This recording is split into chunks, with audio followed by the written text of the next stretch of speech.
Child Development 205, Fall 2021 intro class. So welcome. Professor Fernandez is at the helm. Professor Laney here are the training wheels, and we're doing this together. We're going to have a great time this semester. Great to see people in class. So hi to Jenny, hi Laura, hi Veronica's iPad, hi MotoG Play, and hi Jackie.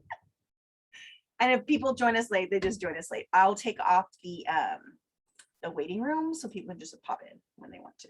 So good. So the goal for tonight is to go a little bit. Yay, we have Sarah Diane. Cool.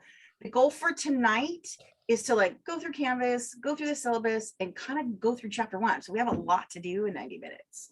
So we're going to try to power through, but the culture of how I run classes is like, it's not super formal. So you don't have to like raise your hand. If you do, great. Hey, Sarah Dan. Am I saying that right? I can't hear you. Ceridian. Ceridian. Yes. Oh, that's gorgeous. That's Thank you. Does it mean something? Yes, it means field of hope. Better? Oh my Lord.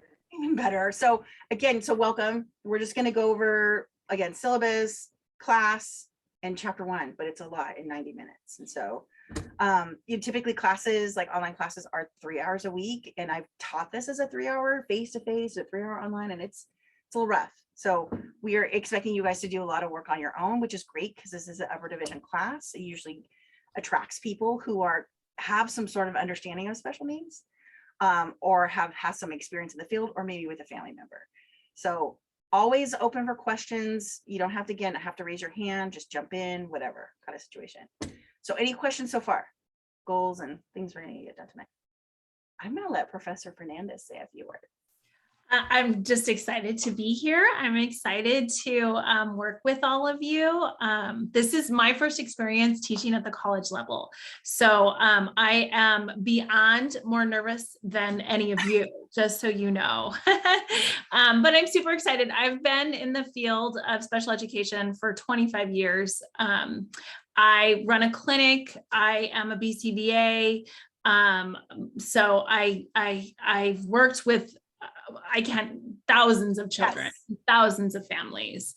So I'm excited to share, and I'm excited to help. It's a great field and we get to change lives. So I'm super excited to share that. And ironically, you were in my classroom observing that semester we transitioned. Yes. That was the last time we saw each other face to face. Mm-hmm. That semester. And so yeah. Oh gosh. Is that Veronica? Yeah, she's like, I could tell it's slow to connect, but hey, listen. Technology is what technology is. Sometimes you have to come out of the meeting and come back in. You have the meeting ID number. I'm trying to keep that same meeting ID number every week. So it's just easier, but I will post that, the link as well. I know people come to the meeting in different ways, and so I'm trying to do that. Okay, cool. All right, so everybody, I'm assuming, has already poked around because we did see everybody say hi or whatever. Everybody has been in the class already, right? So you've been in the Canvas, you poked around, you started to get some stuff done. Jenny let me know like some stuff wasn't like totally right, but we'll fix it as we go. So if anything is weird, just let us know and we will try to make it right. Oh, Jay's here too. Yay. Oh, fun. We're gonna have some fun tonight. Okay, so what I'm gonna do is I'm gonna share my screen and I'm gonna kind of walk us through the syllabus first. And that'll kind of give us like, a quick contract of the class. Now, mind you, I don't read every word because, here's another thing. I think we don't need to be read every single word to us, but hold on, let me kind of pull it up here too, because mine's acting weird. Mine like all of a sudden asked me to join Outlook 2016 today, like just now. It's like, really, that's not what we're doing. That's not on the, okay, hold on. Let's see. Now I can't minimize. Okay, there we go. All right, there we go. All right, let me go back. Wait, technology. Gotta love it, right? Gotta love it. All right, so sharing my screen. Here we go. All right. So our syllabus is pretty straightforward. If you've taken a class from me before, I have like stylistic, very, very similar, although I have updated a few things. This is a little bit different syllabus than I normally present, but I'm trying to make things a little bit more contemporary and whatnot. And so again, when I have somebody trying to learn from me, I got to make it like super awesome, right? Kidding. So again, here's our class. There's a mission statement. Again, this is the meeting ID that you're going to see. I'm trying to make it so that's recurring, and you guys can just type that in to like join a meeting. That to me is super quick. It helps to do it on the phone. You can do it on a PC or Mac or whatever. Our course description is the course description. It basically says, this is an introductory course. You will never learn everything you need to learn about this field just from one class and one semester, one college and 2 teachers. There's so much to learn, but this is supposed to give you like almost like a basis of understanding for what's out there. And then when you get into the field, you get more specific learning opportunities. You get what we call experiential knowledge. And so again, this is probably 1/10 of 1% of everything you will learn in the next 5, 10, 15, 20, 25 years as you go forward. This is our book. Excuse me. It is an actual book, but I use an electronic version. Professor Fernandez uses electronic version. We do have some in the SCC bookstore. So if you're like the person who's got the gift certificate in there, use it. It's a pretty good book. I give it a solid B+. You know, not every book is great. And I've been using this one for a few years. It's pretty good. My only critique is it's a little redundant, but we'll get past that. Same policies are here. I do put campus policies, even though we meet online. Again, we have things like pantry. We have laptop loaner programs, a billion different things. If you're ever in question of what we have to offer here, just reach out. If we don't know the answer, we'll point you in the right direction. Again, federal and non-discrimination policy is for every public school student in the United States, including community college students. So if you're being harassed or anything like that at work or at home, you are covered as a college student, even if you're not on campus. Online environment counts. So please let us know if we can help you in any way. Let's see, add drop procedures. Okay, so for this class, because it's 12 weeks, Alicia, I think you wrote down the numbers. Am I putting you on the spot for the add drops? So I'm sorry. Oh, no. Oh, the last days to add and drop. yeah, no, I did not write those down, but I if can. you don't have them, it's not the end of the world, because this is how I empower students to figure it out themselves. Okay. So just want to let you all know, in online classes, you technically have to check in the first day, which everybody did, which is great. And then within like the first week or two, you can self-drop, right? And then get your money back. Like you have like a deadline to do that. And then after that, we can drop you, right? So you technically really want to get your full refund. You want to know right at the beginning, is this going to work? If it doesn't work for whatever reason, please come see us. You are number one, welcome to come back. Number two, we'll help you drop. We'll support you either way. Stay, drop, make a plan, whatever. Life is so upside down and sideways right now that some people are like, I really wanted to take this class and get an A, but it looks like I'm going to pass with a C, and that's not my first choice, or should I drop it and take it next semester? We'll help you come up with a plan. Just stay in contact with us. We'll figure it out. And then like some people choose to, petition for a W or an F, depending on how your ed plan is.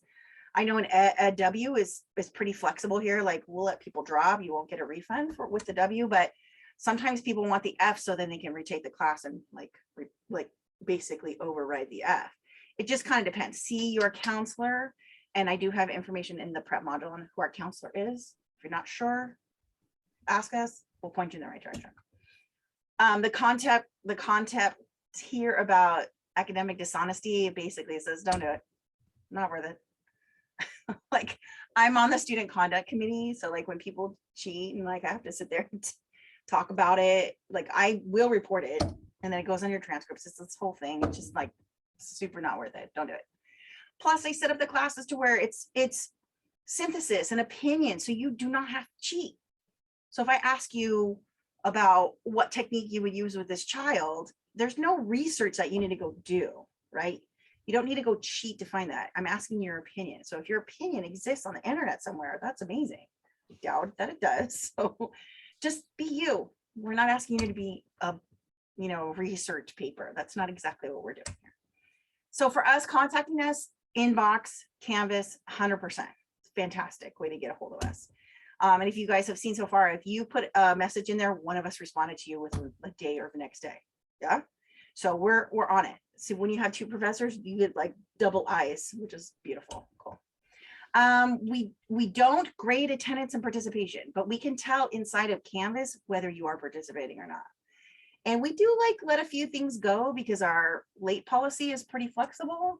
However, if you let things go too far, then we'll reach out and be like, hey, how you doing? What's up? What's going on? Like, how can we support you? So, you know, we're not here to bug you, but we're here to reach out and offer some support, especially again, now life is still upside down and sideways, trying to do our best. Again, all of our classwork is online. I just have to put it in there because every once in a while, people still ask. For grading, we assume you guys all want to have a good, strong grade and you're putting your best effort forth. But again, there's rubrics attached to most things. So if you really are going for full points, you can get it. If you just want to kind of do, that's fine too. But we start with the top down. We just assume you're going to do good. And as we grade, we go, oh, that might not be a 10 out of 10. That might be a 9 or an 8 or something. But we give you a bunch of different opportunities in this class too. So one assignment is not going to make or break your grade at all, not at all. I mentioned earlier, we have a late policy for due dates, which is super duper flexible. We call it target dates. I've been doing this for a couple of years and it is kind of different if you're not used to this. It means you may turn in any assignment late, no matter what, except if it's the very last day of class. However, there's no penalty. However, sometimes students will read that as super like generous and like it doesn't really matter, and then they get far behind. They get like behind. So I tell people, like, if you're about a week behind, no problem. If you start to be more like a week and a half behind, that's going to be real hard to catch up. So we try to keep an eye on that and kind of keep you on track. And again, if you're going to be late, just reach out and tell us, just say, hey, I'm going to turn this in a couple days late because I had to pull a double shift, or my grandma came into town, or, you know, my dog's in the hospital, whatever it needs to be, just let us know, you know, and we're just to say, like, thumbs up, keep going, let us know how else we can help you. Cool. Any questions so far? So before I get into the actual what we're doing in the class, those are all the policies. Kind of boring, but I kind of have to do it. So questions? I have one in the chat. I'm okay, yes. So I have another 205 class in like running right now, but it's like 8 weeks. So it's like super fast. It's gonna be over by October. If you're in that class, and you want to be in here, I'm down. That's the same thing. Everything's pretty much set up exactly the same. Yeah, good. Jackie, good. Okay, good. And then anytime there is let me make this smaller. Anytime there is a question, you can put in the chat, or you can just say it out loud. It's up to you. Let's see. So in every module, this week is a little different because we have prep module and module 1 kind of like together. So I kind of went a little bit easy on module 1 because I didn't want people to get super duper overwhelmed, but at the same time, module 1 is important because it's a foundation, right? And we will have content later. We'll talk about that. Good, 6:45, cool, we're on track. Let's see. Every module has every week an outline due. Now this week I put it in there as extra credit. So if you want to do it, it's 5 points. Again, it won't break your grade, but looking ahead, you know, the end of the semester kind of gets a little gnarly and maybe you might need 5 extra points.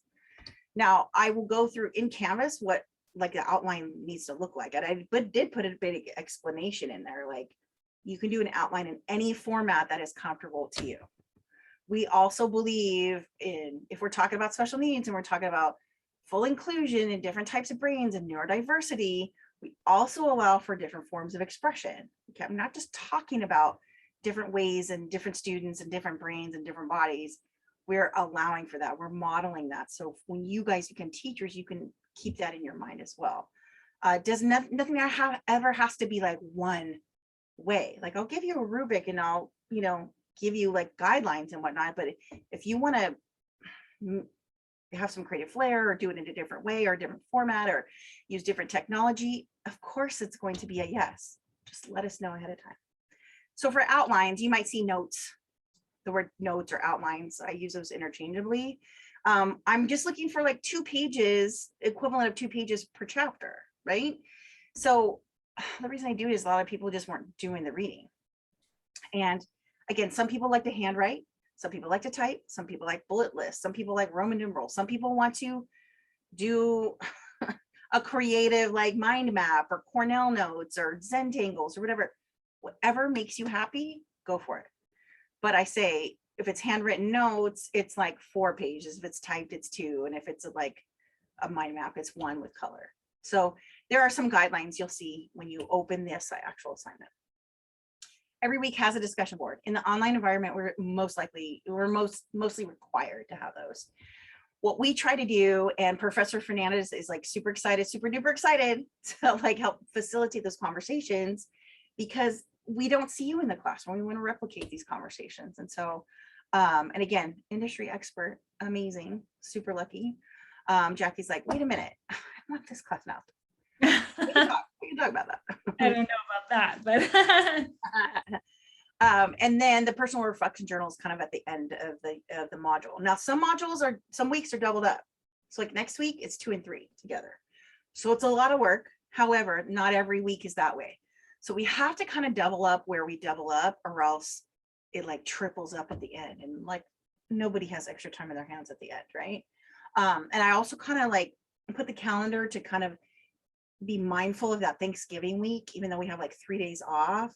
Like I kind of made it an easier chapter in a way, so it's like you're not out of your mind, trying to have Thanksgiving and Black Friday and neighbors and friends and family, this whole thing, and like we're like trying to be mindful of these things, because I remember what it was like to be a student, and like we have real lives, especially the community college. This is like a reflection of the community.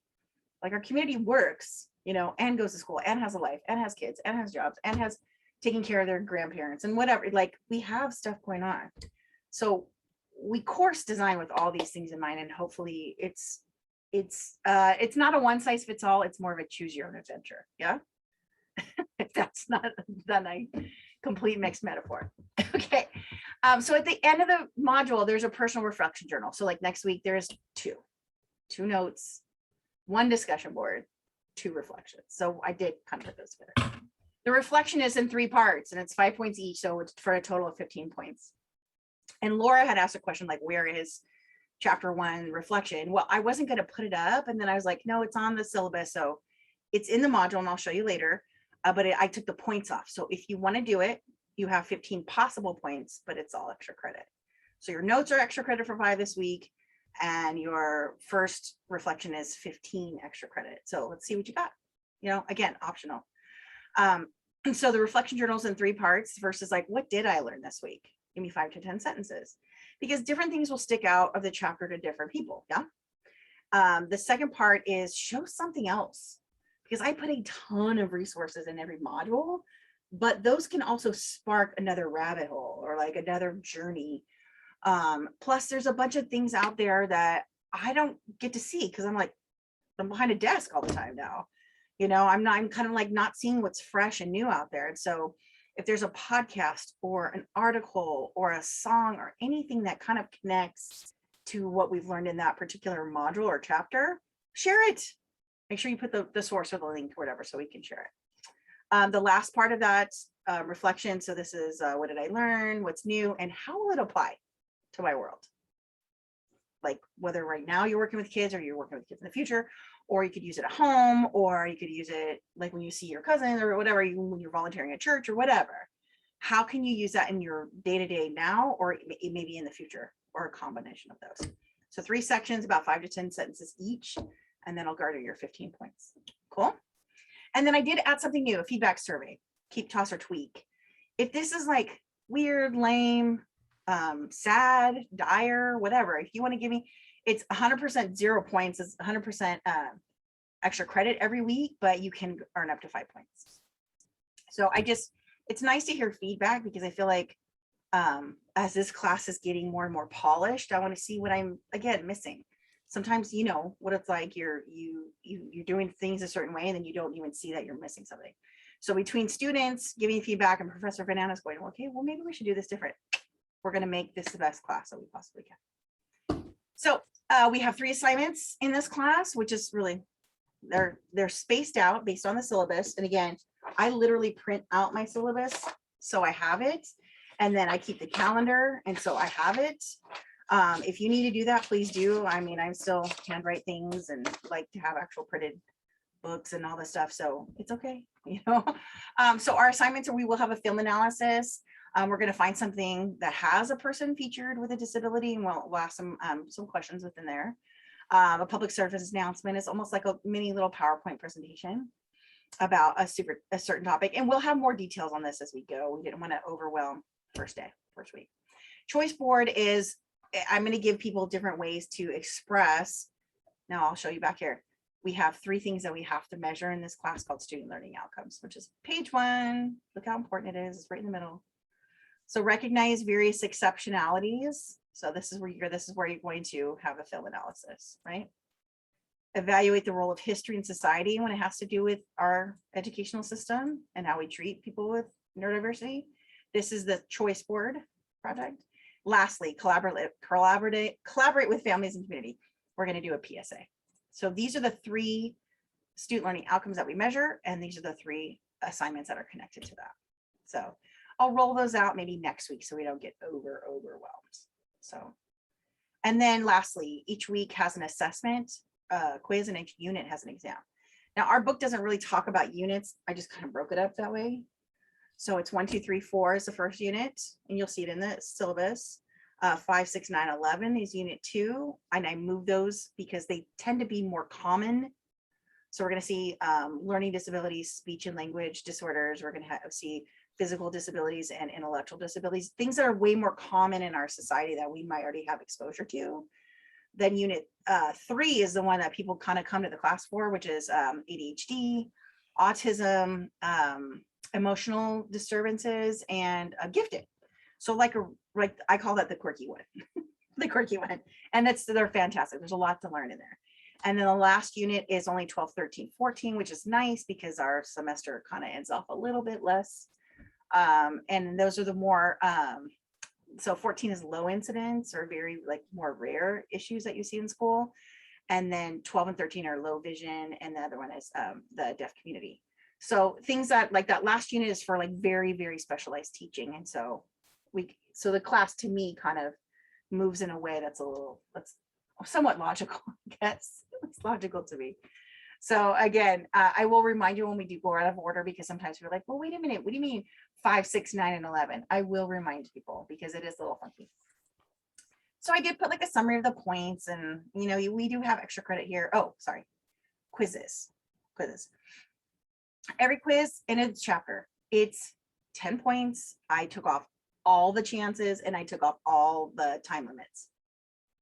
So you can take as many chances as you want. You can take as many minutes as you want.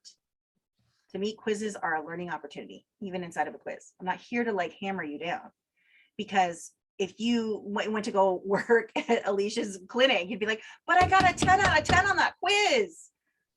Okay. That doesn't tell you that you have a skill right there. That just a quiz is only part of your learning, right? So a quiz I look at as a learning opportunity. And so if you need to take it 17 times, guess what? You're going to actually learn while you're doing it. Same with the exams. I took off the attempts and the minutes. And so you can have as much time as you want. You can take it as many times as you want. Yeah. I think, and you guys have all seen it, especially since COVID hit. Your ability to learn when you're stressed out is like night and day. And so again, I'm assuming that we're not as stressed as we were last year, but yeah, life again is still upside down and sideways. So I would rather you guys learn it and retain it in whichever way it takes versus be like panicked and like forget it 4 seconds after you take the test. Fair? Yeah, it's taken me a while to get here because so this is I think my 10th year. I think this is my 10th year teaching. And I'm telling you, when I first started out, like I had like every test was like 50 questions, and I had a midterm and a final, and I was only asking questions on attachment disorder and Erickson because that's the stuff that I love. And so now I'm very measured about what's in the chapter and what are the different topics and how do we measure that properly and equitably and things like that. And so my exams are only about 30 questions, but we have it per unit and we don't need a midterm and final. In fact, if you have a strong enough points in this class, you don't have to take the last exam. We'll talk about that in a minute. So again, here we are in the middle of this work. right? This week, we're making it happen, right? So again, it's a lot of prep stuff, but at the same time, we have chapter 1. So I try to like water it down a little bit, but just remember quiz 1 and the reflection are going to be technically extra credit. Starting next week, I would love to hear, since, you know, let's do this.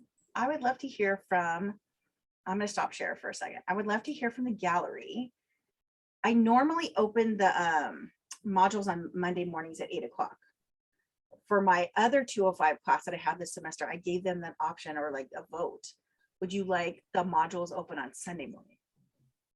Just like give you guys like a few hours ahead, like a kind of like a day ahead. Of course, Jenny's like, yes. Jenny's like, yes.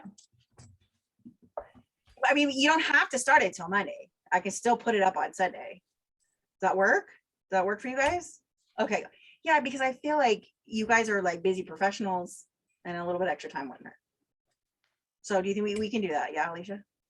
Absolutely. I'm writing it down. You see her, she's like taking notes on it. Yes. Yes, we can open it Sunday morning. That's great. And I just look at it, and I know that we all have family time, and I don't ever say class over family ever. It's family first. But you know, if you can carve out time on Sunday to get a jump start, there's nothing wrong with that either. Plus, I love it when the kids can see that, you know, you have stuff going on too. Yeah. Because right, we're all learners, always, right? So back to the syllabus. So again, next week is 2 chapters, and then it goes back to 1, right? But guess what? This first unit is basically 4 chapters in 3 weeks. We can do it. It's doable. My other class again is 2 chapters every week. It's gnarly. And then you have an exam 1 after chapters 1, 2, 3, 4. Pretty straightforward. 10 true, false, 10 multiple choice, 10 matching, another 10 matching, right? And then there's a 10-point essay. And again, you can ask questions like, we're here to support you. I also put a 5-point extra credit question on every exam. So you could, out of 50 points, walk away with like a 65. If you do like both of those things and do it super rad, I give you extra points. Yeah, I can give extra points whenever I want to, because I'm a wizard. So even on your notes, if your notes or your outline are like super awesome, amazing, yeah, I can give you a 6 or a 7. And 1 or 2 points here and there are really just kind of like, and then last thing about points, because I'm not a point like person, but if you notice under every single thing right here, like our weekly module activities, like the outline, the discussion board, the reflection, I put the lowest outline will be dropped at the end of the semester, and the lowest discussion board will be dropped at the end of the semester, and the lowest reflection will be dropped. So that's 5 points plus 15 plus 15, so 35 points. And then I also do that for a quiz. So I call that the lowest quiz. I call that low stakes. The low stakes, like free bingo spot. So everybody gets 35, 45 extra points at the end of the semester. So if for some reason 1 week during this semester you go bananas and you cannot do any, you're covered, right? If you're a super compulsive student and you're going to be here every week and grab every point and you still do all this, you still get your 45 points. So then, yeah, you'll be graduating the class with like 103, 107%. It happens. I know some of you already know this. All right. So I look at it like, because I've seen students come to my class and be like, oh, I forgot to turn in notes, so I need to drop. If you add up all these points, it's about 1,000. If you miss 100 points, you still have an A. So do a couple little extra credits points here and there. Your last exam, it's 50 points. You don't have to take it. But that's your adult choice. And I know that's very anxiety provoking for me to tell you, you don't have to do it. There's a test on your grade sheet. You don't have to do it, but it's kind of fun. You don't have to do it. We'll talk more about that. So unit 2 looks like this, 5, 6, 9, 11, like I mentioned. And here's going to be our first assignment. We do throw in some library workshops here because I want people to be a little bit more prepared professionally. We will talk about proper APA citations as we go forward. I want to start making that more of a, you guys being more prepared, because this class is a prereq for the credential program at Cal State Fullerton and Long Beach. Maybe I'll have to look at a chat if it's at Chapman too, or Irvine. But again, I want you guys to be more prepared because I have had a few students say, I need to know more of that stuff. Then we have our first actual assignment here, but not until October. Yeah, which is fantastic. And again, technically due on the 31st. So if that's a holiday in your house, like it is in my house, just turn it in early. It's a film analysis, it's not a big deal. And so then at the end of that unit, we have an exam, right? So same kind of like hamster wheel showing up every week, the same thing. We have discussion board, we have a quiz, we have notes. I do put the notes as due by Fridays because I figured if you guys come to class on Thursdays, you're taking notes and then you can turn them in on Friday. Listen, if they get in by Saturday or Sunday, or even the following Monday, it's okay. I know me importa. It's okay. Like it doesn't matter. I'd rather you do it and get it in late and do a good job on it than have it like, you know, kind of yucky done and on time, right? So then we get into unit 3. So you'll see like I have a hard line here at the end of each unit. But we have here 7, 8, 10, 15, which is like that quirky, the ADHD, the ASD, the emotional stuff. The gifted and talented, I mentioned that was a little bit easier here. It's at the end of our book for a reason because a lot of what we learned in this class doesn't apply to the smart kids, although it should.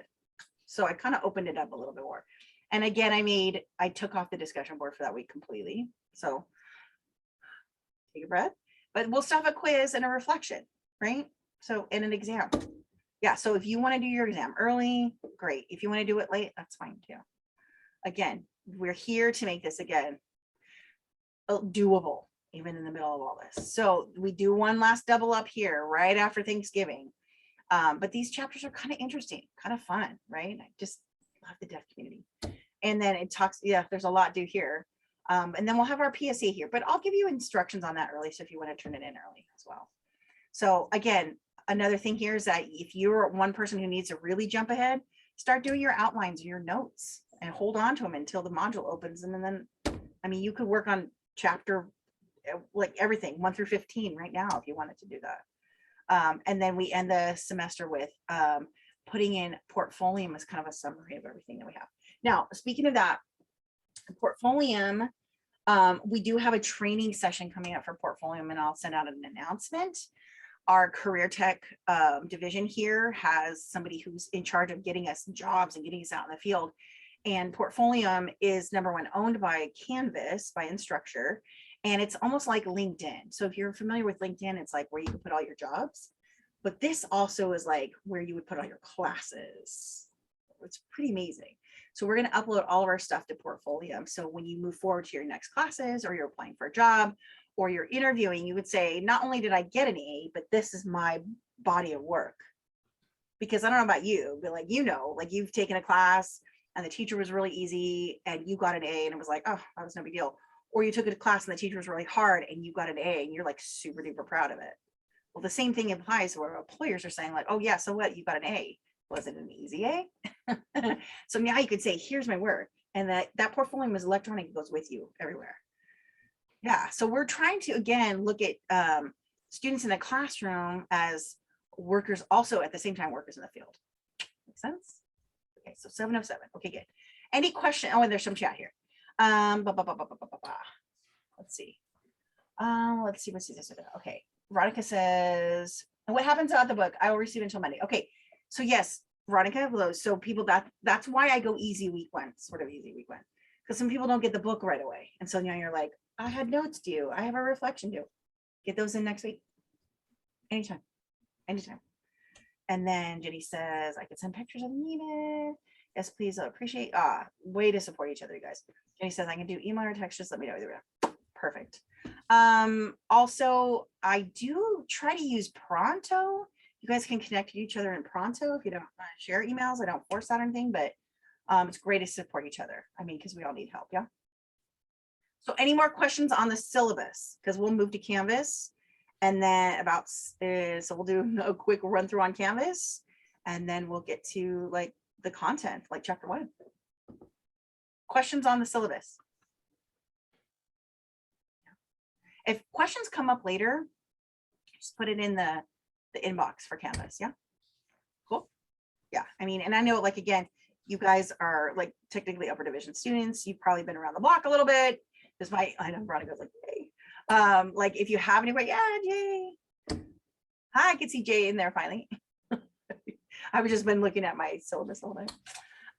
And so, yeah, so anytime a question comes up, pull it out. If I can't figure it out, I'm going to try. Like, I'm a little bit of a dog with a bone like that. So any questions on the syllabus? I think we can get, okay, another thing, if there's any typos, weird things, dates don't match up, whatever, I have an oops finder. I give like +1 for people who find oopsies. So please let us know. Yeah, we want to make it as tight and polished as possible. Okay, so moving on to Canvas. Oh, I think I can do it this way. Hold on.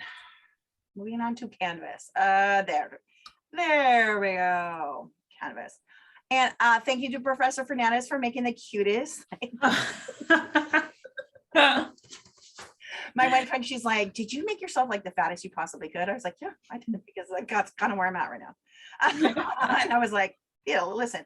And I'm wearing black because, you know, I'm demure, even though I surround. And I love the fiddle leaf fern over here and the bird of paradise. Love it, love it, love it. Very cute. So thank you, thank you. One more in chat. Let's see. That is so cute. She did so cute. So now I'm like, I'm teaching like 110, and like starting in October, I'm like, yeah, I'm gonna have to. I'm gonna have to. I'm gonna have to. Okay, so you guys know pretty much the navigation in Canvas. I mean, so you're seeing my dashboard, like our professor dashboard's a little bit different, but yours, I mean, I can show you yours, but it's the same thing. Basically the stuff way down here at the bottom you don't need to see, but we put the first modules over here and then your to-do list. And this is not your to-do list. This is like a dummy to-do list because it's technically, you know, me just showing you yours. Anytime you see an 11:59 due date, that's just like a, hey, read me. It's not on your like grade sheet. It's not, doesn't garner any points. But if you see something, and this right here means announcement. But if you saw another something over here that said 8 p.m., that's a due date. But again, we're flexible on due dates. So if you go, oh my God, I have 23 things on my to-do list. This lady's crazy. Yeah, true and true. Both of those things can be true. Just realize that once you click on this one, that 11:59, it just disappears. It's just like a check. It's just like, and quite frankly, I'm trusting y'all are reading it. But if you just like zip through and hit next, it's off your list. So, you know, I've had other professors say, well, that's overwhelming. And I'm like, listen, I just need to know that they pretended just to read it. So that's all I need to know. So I'll show you what it looks like from my side. So again, all these things right down here, you don't need to. So as we go through, again, syllabus is where you're going to find the syllabus, the whole business. And I literally, again, use it as a checklist and use the calendar and whatnot. Here's our information for our Zoom meetings. So every Thursday, make it if you can. If you can't, that's not the end of the world. I'm recording this and then I will post it the next day. I'll try to do it like, so this one will be under chapter 1. Try to do there. Announcements, obviously modules lists all of our modules, and trust me, they're fairly well set up. So hopefully we just polish it every week and then we'll unleash those on Sunday mornings. Discussions you can find there. Rubrics, I'll make sure that those are matched up there. And then your assignments will show up here, quizzes there, but everything like assignments and quizzes and all this business is actually in the module as well. Also, I did this semester open up 365 for students. You could say, oh, I don't have a Word document and I don't have this. And well, as a SCC student, you have Office 365. So I want to make sure that you guys have all the tools available to you that are absolutely possible. Another feature I always bring your eye to is like the calendar here. It also connects to this calendar on this side. I love it because it's like color coded. And and I don't know if the students can choose your own colors, but we made ours like hot pink because, you know, why not? So this kind of tells you by day what's due. And again, this 11:59 will say, hey, read me. The 8 p.m. says, turn that in. Yeah. And then for me, so again, just so you guys know, if there's the dates are wrong on anything, like if I put chapter 1 on the 19th back here and the school wasn't even, or I put chapter 1 over here on the 30th, just let me know. I just drag and drop it over, you know, and you can compare and contrast these with your other classes too. So if I put in like, you know, if I put, let's see, my 107, if I put 107 here, it's green. So my 107 will show up a little bit differently. And so again, you can do that with all your classes, but you'll see everything starts like 2 and 3 will start on Monday. And then at the end of the week on that Sunday, the 2 and 3 will be due. Make sense? Then 4 opens. And at the end of the week, 4 is due, right? 5 opens, and at the end of the week, 5 is due. So it's pretty predictable, and I want everybody to have at least no worries about how this is all set up. It's pretty much a little hamster wheel for learning's sake. Okay, any questions so far? That's pretty much it. Your dashboard kind of looks like this. This is our class. And this is it. Yeah, pretty, I mean, straightforward. Quick question. Yes. I don't want to waste anyone's time, but I Sure. repel technology pretty much. Well, okay, So- so first of all, don't shut the door on your ability to learn. Say, I haven't learned it. Yeah, I think it's, yeah. So the module, could you just click on it? And maybe I'm not the only one with this question, but I didn't see when I clicked on it, all the information about the journal Oh. and the journal and the outline. Okay, so here, right here, where it says course information and prep, that's where we start. But in chapter 1, Okay. right? Yeah, we clicked that. Let me make a little thing here. I'll Wait, annotate. was that there yesterday or am I losing it? No, outline was there. I added the journal today. Okay. So you're only half losing it. So Okay, I'm half there, yeah. So I'm gonna Okay. spotlight. So outline here is here. And I put these little topics, which are totally, so just there for organization. So here's outline 1, and I can open it, and then the journal is right here. Let's do that. Let's open it. So the outline 1, it's gonna, this description is gonna look exactly the same every week. It's just gonna say outline 1, outline 2, outline 3, right? Okay. Okay, So okay, again, the benefits are like, hey, we do this, so we're just formalizing our learning. We have Okay. options like I mentioned. Oh, I didn't link our basic outline here, but I can do that. You can handwrite it. You can do puffy glitter pen with highlighters. It doesn't matter to me, right? I mean, just do it in the way that makes sense to you, right? okay. I'm like a kind of a bullet list, somewhere between that and a Roman numeral person, because my handwriting is no bueno. And then at the end, you upload it. So when I go to student view, you guys have it might look a little different for me, but sometimes you have a submit button up top, or you have all these different options down here. So again, if you're using 365 and your stuff's in the cloud, Oh, okay, there, you can pull it from a regular file on your computer. We do allow webcam submissions for the reflection, and I'll show you that in a sec. Yeah, so again, you can even drag it from your desktop over here. okay. Yeah, so this will look exactly the same every week. Wait, but now you're under assignments. Well, here's the thing. It is technically a tiny little assignment. It's not like a big assignment. So you clicked on modules and it took you there? So You know what, Laura, I've struggled with the same thing when I had to take the Sorry. exact same thing, only because over COVID, I took like how to navigate Canvas. So I feel like I live in your world only because I was a newbie to Canvas. So what I learned is that modules is like the masters, and it subdivides into assignments, quizzes, discussions.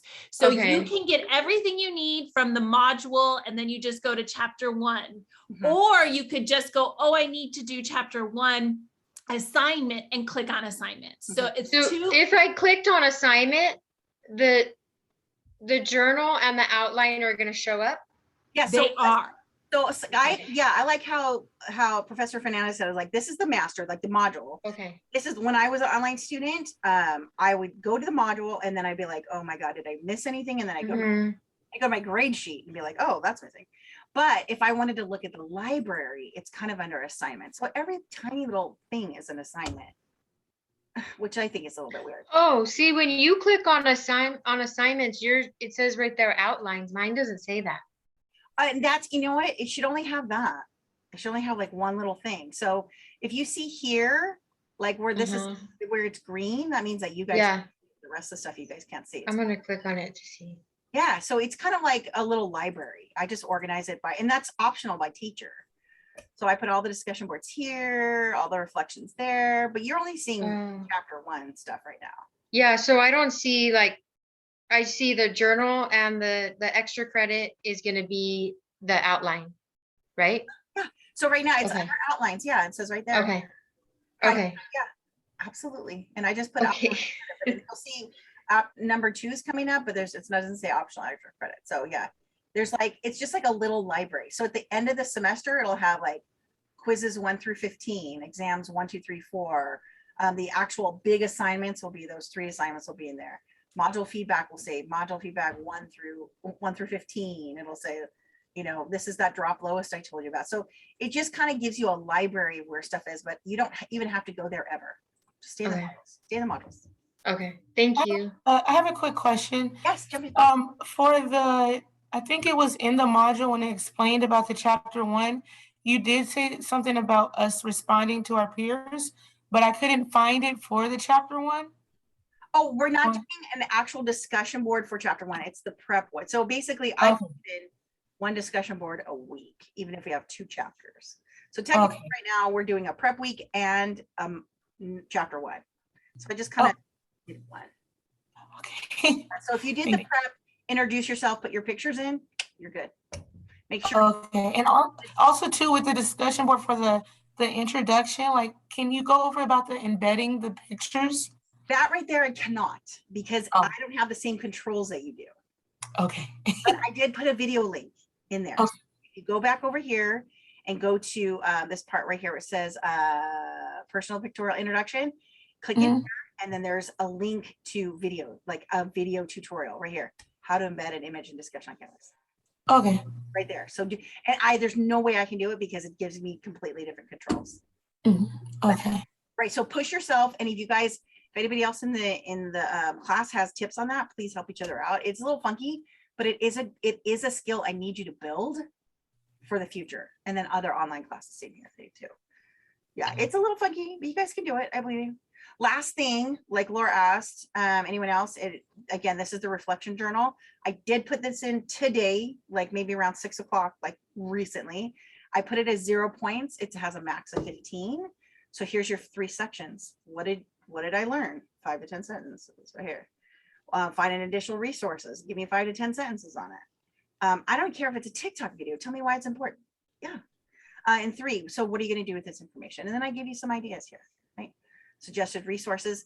Start going through the actual module because I put so much stuff in the bottom of the module. I'll go back and show you. You can, you know, when you watch a YouTube video, there's like other videos that pop up. I learned plenty like that. So I'm going to go back to the module. I'm going to go back to, sometimes you got to give it a sec. Look at here at the bottom of all this stuff. After our quiz, look at all this feedback and then watch this, blah, blah, blah. Look at all this stuff. Optional. Optional, optional, optional, optional, optional, optional. But this is what you could use for your what else is out there. Don't use this exact one, but take this as like a springboard to the next what else is out there. Make sense? I need to see what you guys see. You guys are the foot soldiers, the agents of change out there. Yeah, awesome. Wait, 7:22. We gotta get to the lecture a little bit. Questions on Canvas. I think I covered. Ooh, what's an outline? What's a yeah. What else? What else? Anything else in the chat? Nope. Any other questions? Oh, a lot. We did a lot. Sometimes I'll take 3 hours just to do just these 2 things. So yeah, we did turbo version of that. How are we doing? How's everybody doing? Take a deep breath. A lot of stuff, a lot of stuff, a lot of stuff, a lot of stuff to learn. But the best part is that this class really does attract the people who love this stuff already. You guys, it's already been placed on your heart enough to be here. So I'm already in the presence of like masters and future masters. I love it. Love the industry. I've never met more caring and thoughtful and helpful and hopeful people than people who want to take this class or be in this industry or work in this industry. So it really, to me, is like when you think all hope is lost out in the universe, is like, but look at all these people helping each other and being with all these unique little kiddos and whatnot. So it's super fun. And then at some point I will probably have my son pop his head in. If I do lecture from home, he cannot leave me alone. So you'll get to see what unit 3 looks like embodied into one kid. Oh yeah, 4 different chapters with legs on it. It's fantastic. And he's 14, so he's like a super like pimply, like teenager nerdy, like fantastic. So it's just love. I just lovely. Like, oh, there's nothing better than a quirky, pimply boy with autism. I love it. Like, and I go, oh, I love you, buddy. He's like, I know. You know it. I already know that. So you guys will hopefully get to meet him at some point. Okay, so let's move on to lecture. I'm gonna stop the share. Any more questions on syllabus, Canvas? Yeah, and Laura, just keep the questions coming, because honestly, my philosophy on questions is like the person who asked the questions, there's 3 other people who have the same question, they just didn't ask it. I have no problem with answering it, right? Yeah, cool. All right, let's all, like, as we transition into the slides of Professor Fernandez, let's pick a word. Let's pick a word of the day and share our word of the day. Word of the day. Who's gonna go first? Like, how would you encapsulate your day in one word? I would say grateful. Grateful, I love it. Ceridian. Ceridian, or you can say CC. No, I like ceridian. It's like, it reminds me of cerulean in a way. It's a beautiful thing. Okay, ceridian people. So you said grateful? Yes. Beautiful. I wish I had more of that. And I am grateful. I feel great. It's like a very expansive feeling. So yes, thank you for the reminder. I'm gonna go with just a heartfelt funky. What a funky day today. Not bad, just funky. Anyone else? Who else? I had a loud day. I had a client cry loud for 3 hours straight. Yes. A bunch of little ones. One cried for 3 hours. Yes. Yes. Loud. Yes. Oh, Yes. you're like, oh. I made one of the fatal errors of showing my son the TED talk that said your child's greatest annoyance is their greatest gift. It is. It I is. 100% believe that. Yes. So and somewhere in that 3 hours, did you go, I wonder if there's some opera singing in your future? Yeah, no, he absolutely was communicating 100% of the time. It was just loud. It was just 3 hours of loud. So it was a loud day. It's almost impressive. You're like 3 hours. That's a me. I don't think I can do anything for 3 hours straight. He's tenacious. Yes, tenacious. But still, maybe not even now. I'm like, oh, I got too much stuff to do. What else? Word of the day. Yeah, share it later, or you can put it in the chat. Just wait till I say, hey, let's all pick a funky hat to wear. I'll warn you, Les. Hey, it's funky hat day. Yeah, I'll do that every once in a while, and then I'll be the only one wearing a funky hat. It'll be fun. Okay, good. So intro. So every book has an intro chapter, right? And so again, thank you for putting your name on there, Professor Fernandez. Even though I keep telling her alphabetically, Fernandez comes before Laney. No, I'll take the back seat. I'm like, no. Scaffolding.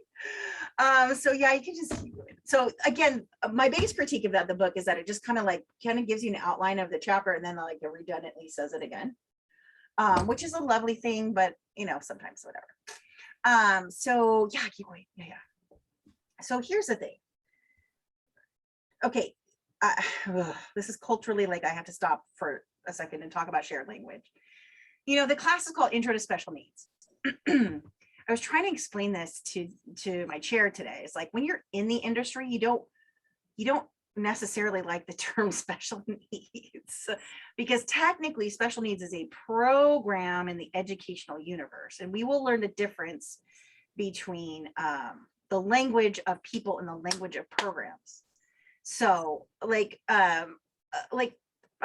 Professor Fernandez, what are some other terms that you would use instead of special needs? And you're absolutely right, Maren. We only use special needs when we're speaking about school-age children in their academic class. We use gen ed and then special ed, but outside of that, we're going off of diagnoses. We're going off of neurotypical. We're going off of, do they have a diagnosis of autism? In the younger population, which is what this class is about, we have a huge umbrella under developmental delay. Yeah. Not really funneling them down any road. So I was told when I worked in ABA, and this was like a billion years ago, it was like, we don't even want to say like, there's certain terms that were not even, they weren't terrible, but they weren't as empathetic. So we would say, this student, instead of saying, oh, this student has a low, or this child or this client has a low IQ, that's like, we don't even do that. Because how do I know? Did I give the IQ test? No, I didn't. Even if I read it, who cares, right? What is- And they wouldn't do IQ until like 9. Yeah. No, right. So you could say that they're performing at the 7th percentile, they're performing at the 8th percentile, they're 25% delayed. You go back to like standardized testing, or they're moderate, severe, or those kinds of categories. Yes. I was taught like earlier learner, meaning they're like new to supports, and maybe they're a little bit slow to learn. Or I mean, we don't even want to say the slow ones. We don't do that anymore, because we don't need to, because what does that do? But nothing. It doesn't help. Right. It doesn't but pigeonhole or categorize us to, again, what does a diagnosis mean? Right. In terms of how you support a child in that moment? It means 0. It just kind of gives us an idea of kind of where they're sort of at. But again, number 1, children will 100% surprise you Every time. Number 2, don't ever underestimate them, because they will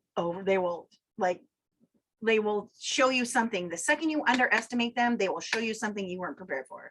Correct. So we don't need to label children. We just need to be present with them. So I was trying to describe it. I was like, oh, our class is called special needs. And I think society uses special needs as saying somebody who's other than typically developed. And once you get into the industry, you'll hear that less. So now that technically you've taken one step into this industry by learning about it, we say children with Darcy's like hot to trot on special populations. It's like she wants special populations. But, and yes, that's true. Although our state still lists these descriptors for classes as, and so special needs is a program. It's not a child. It's not a person. I mean, so think of it anytime that you guys have maybe broken your arm or broken your leg, if somebody say, oh, well, that's the special needs person. No, it's a person who has a broken leg or broken arm.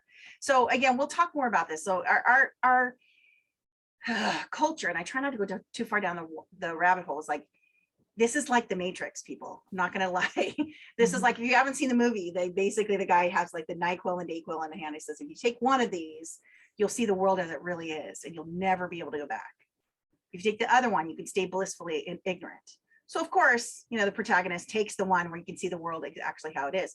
Same thing with when you start getting into the neurodiverse community, you're going to start to see that, you know what, it's not them, it's all of us. Right. It really is all of us. It is all of us. I don't know about you, but I've required some pretty significant supports in my life where I would have been, and I still to this day could be classified in some of these situations.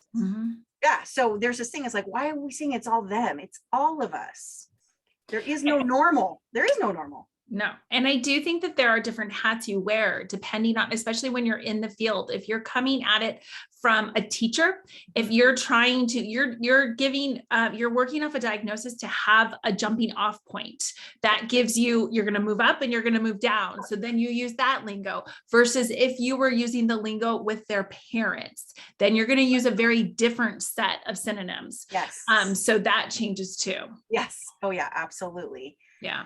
And so, okay, yeah, next one. So we'll talk more about what this looks like, what this scope of practice looks like. So when it says things like putting exceptionalities into perspective, it's about our language and how we look at things and how we are taught and how our society looks at people with disabilities or looks at people with differences. And so, okay, next slide. Oh, sorry. I'm looking at two things. So again, when we talk about special needs, we have to look at it again as a program that is a carve out of, like any typical school. About 10% of students will be served in a special needs program, right? But really, as we're talking about this class, we're really talking about all students, because even gifted kids have a bad day. Even kids right in the middle will have a bad day. Might get sent to the principal, or might have like sensory overwhelm, or might have hearing loss because they're sick, or have asthma and they can't concentrate. So any single child in the educational system could fall into what we're talking about. It just depends on how much and how often and for how long.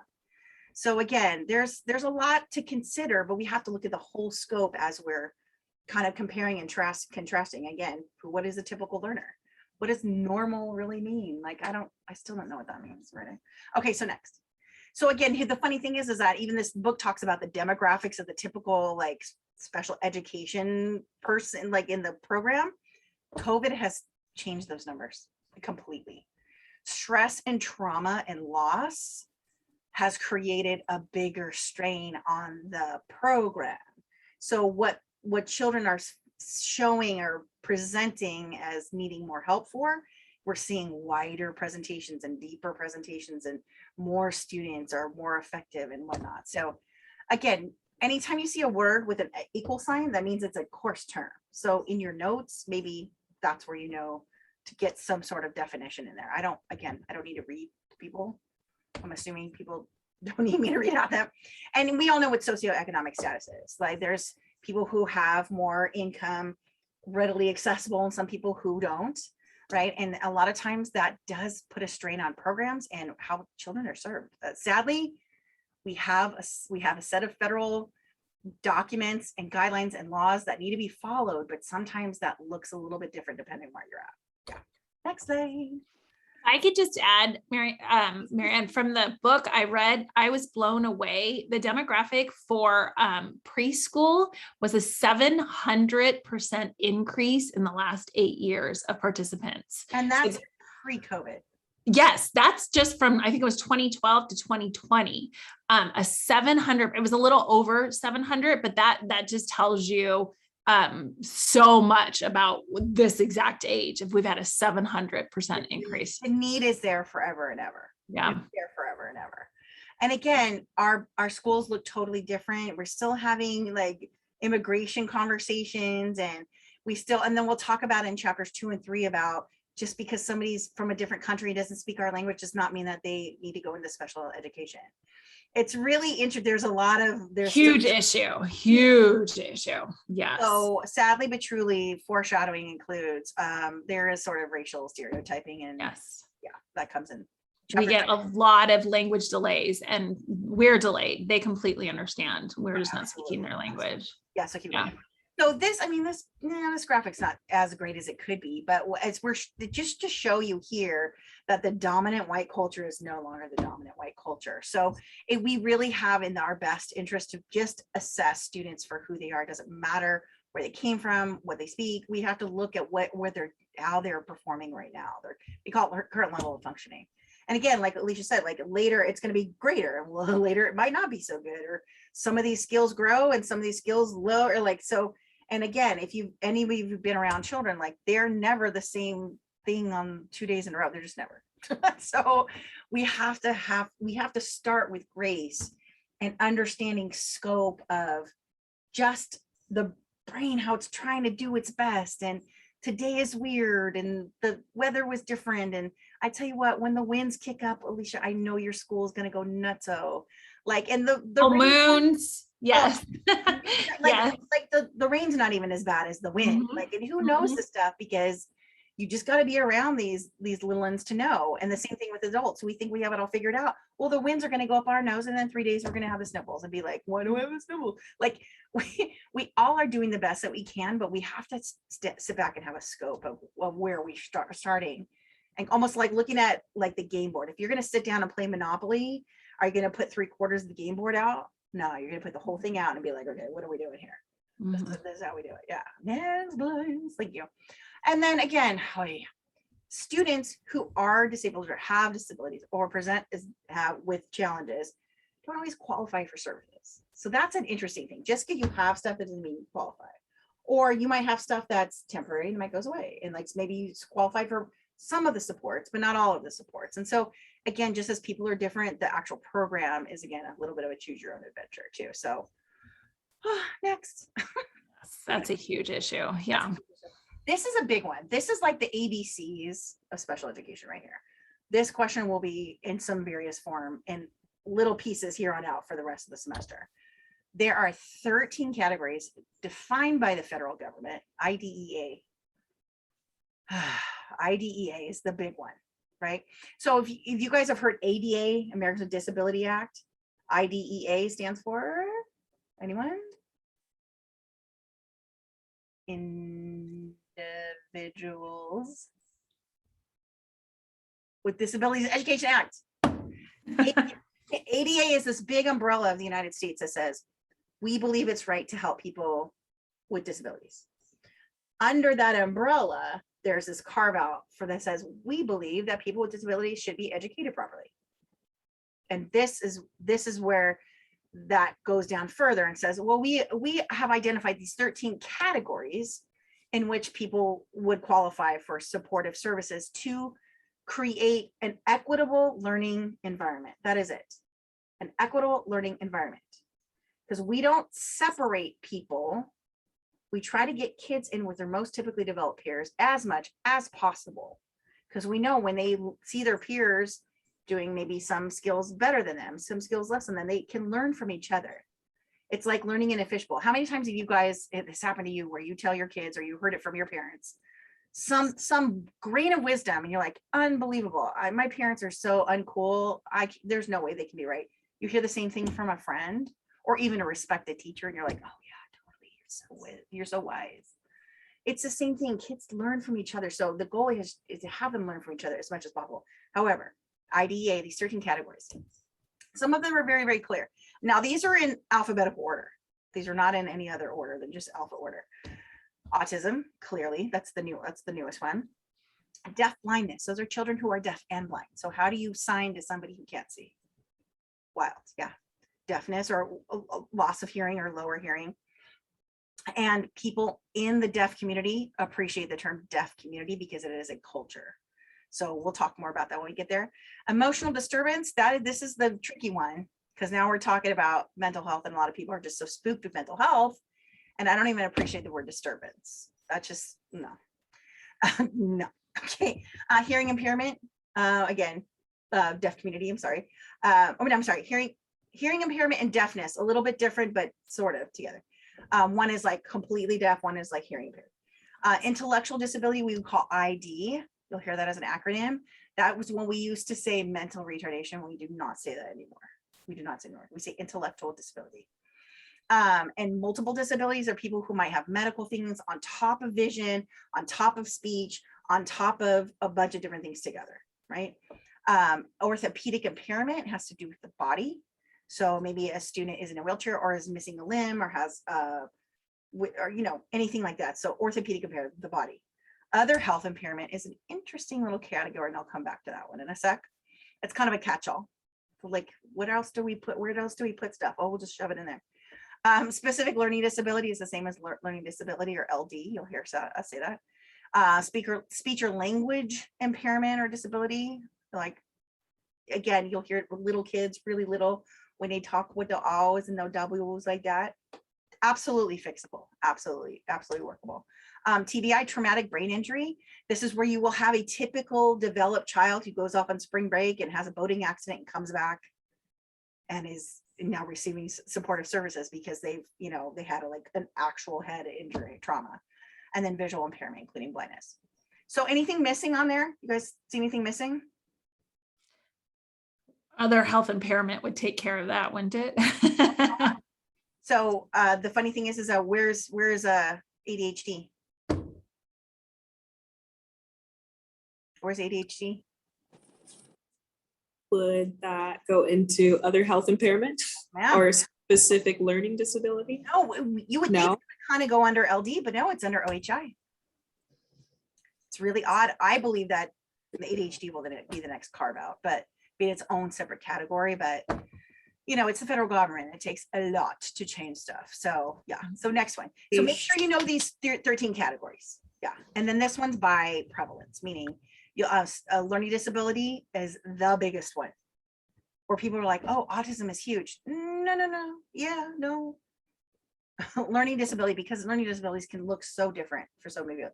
Right. We can have dyslexia, dysgraphia, dyscalculia. We have all this different stuff. So yeah, pretty obvious. Yes. And then make sure you look in the book and talk about the prevalence, because we will talk about high prevalence or high incidence disorders versus low incidence disorders, right? So learning disabilities, number one. Yeah, number one. And then speech or language. And the funny thing is that speech or language kind of shows up first because when they're little, they're learning how to talk. They're not learning how to read or write so much.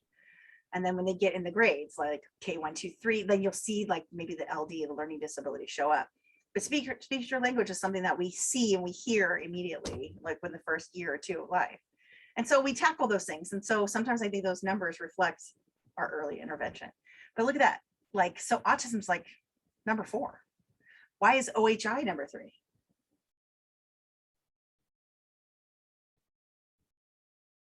Why do you think OHI, the catch-all, is number 3? Do they just not have enough research or enough diagnoses? No, Or there's a lot of ADHD in there. There's other things for OHI, but again, like it's mostly ADHD. And again, we'll talk more about like what does that mean exactly? When you have a rambunctious 4-year-old and people in society and parents and teachers are, oh, that kid has ADHD. Well, first of all, we don't know that. It is a 4-year-old boy. They are wild animals. We used to call it when I was a kid, ants in the pants. We weren't medicating those kids.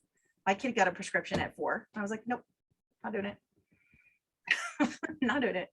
And that's on advice from the American Medical Association, American Pediatric Association. 4-year-old, I'm not medicating 4-year-old.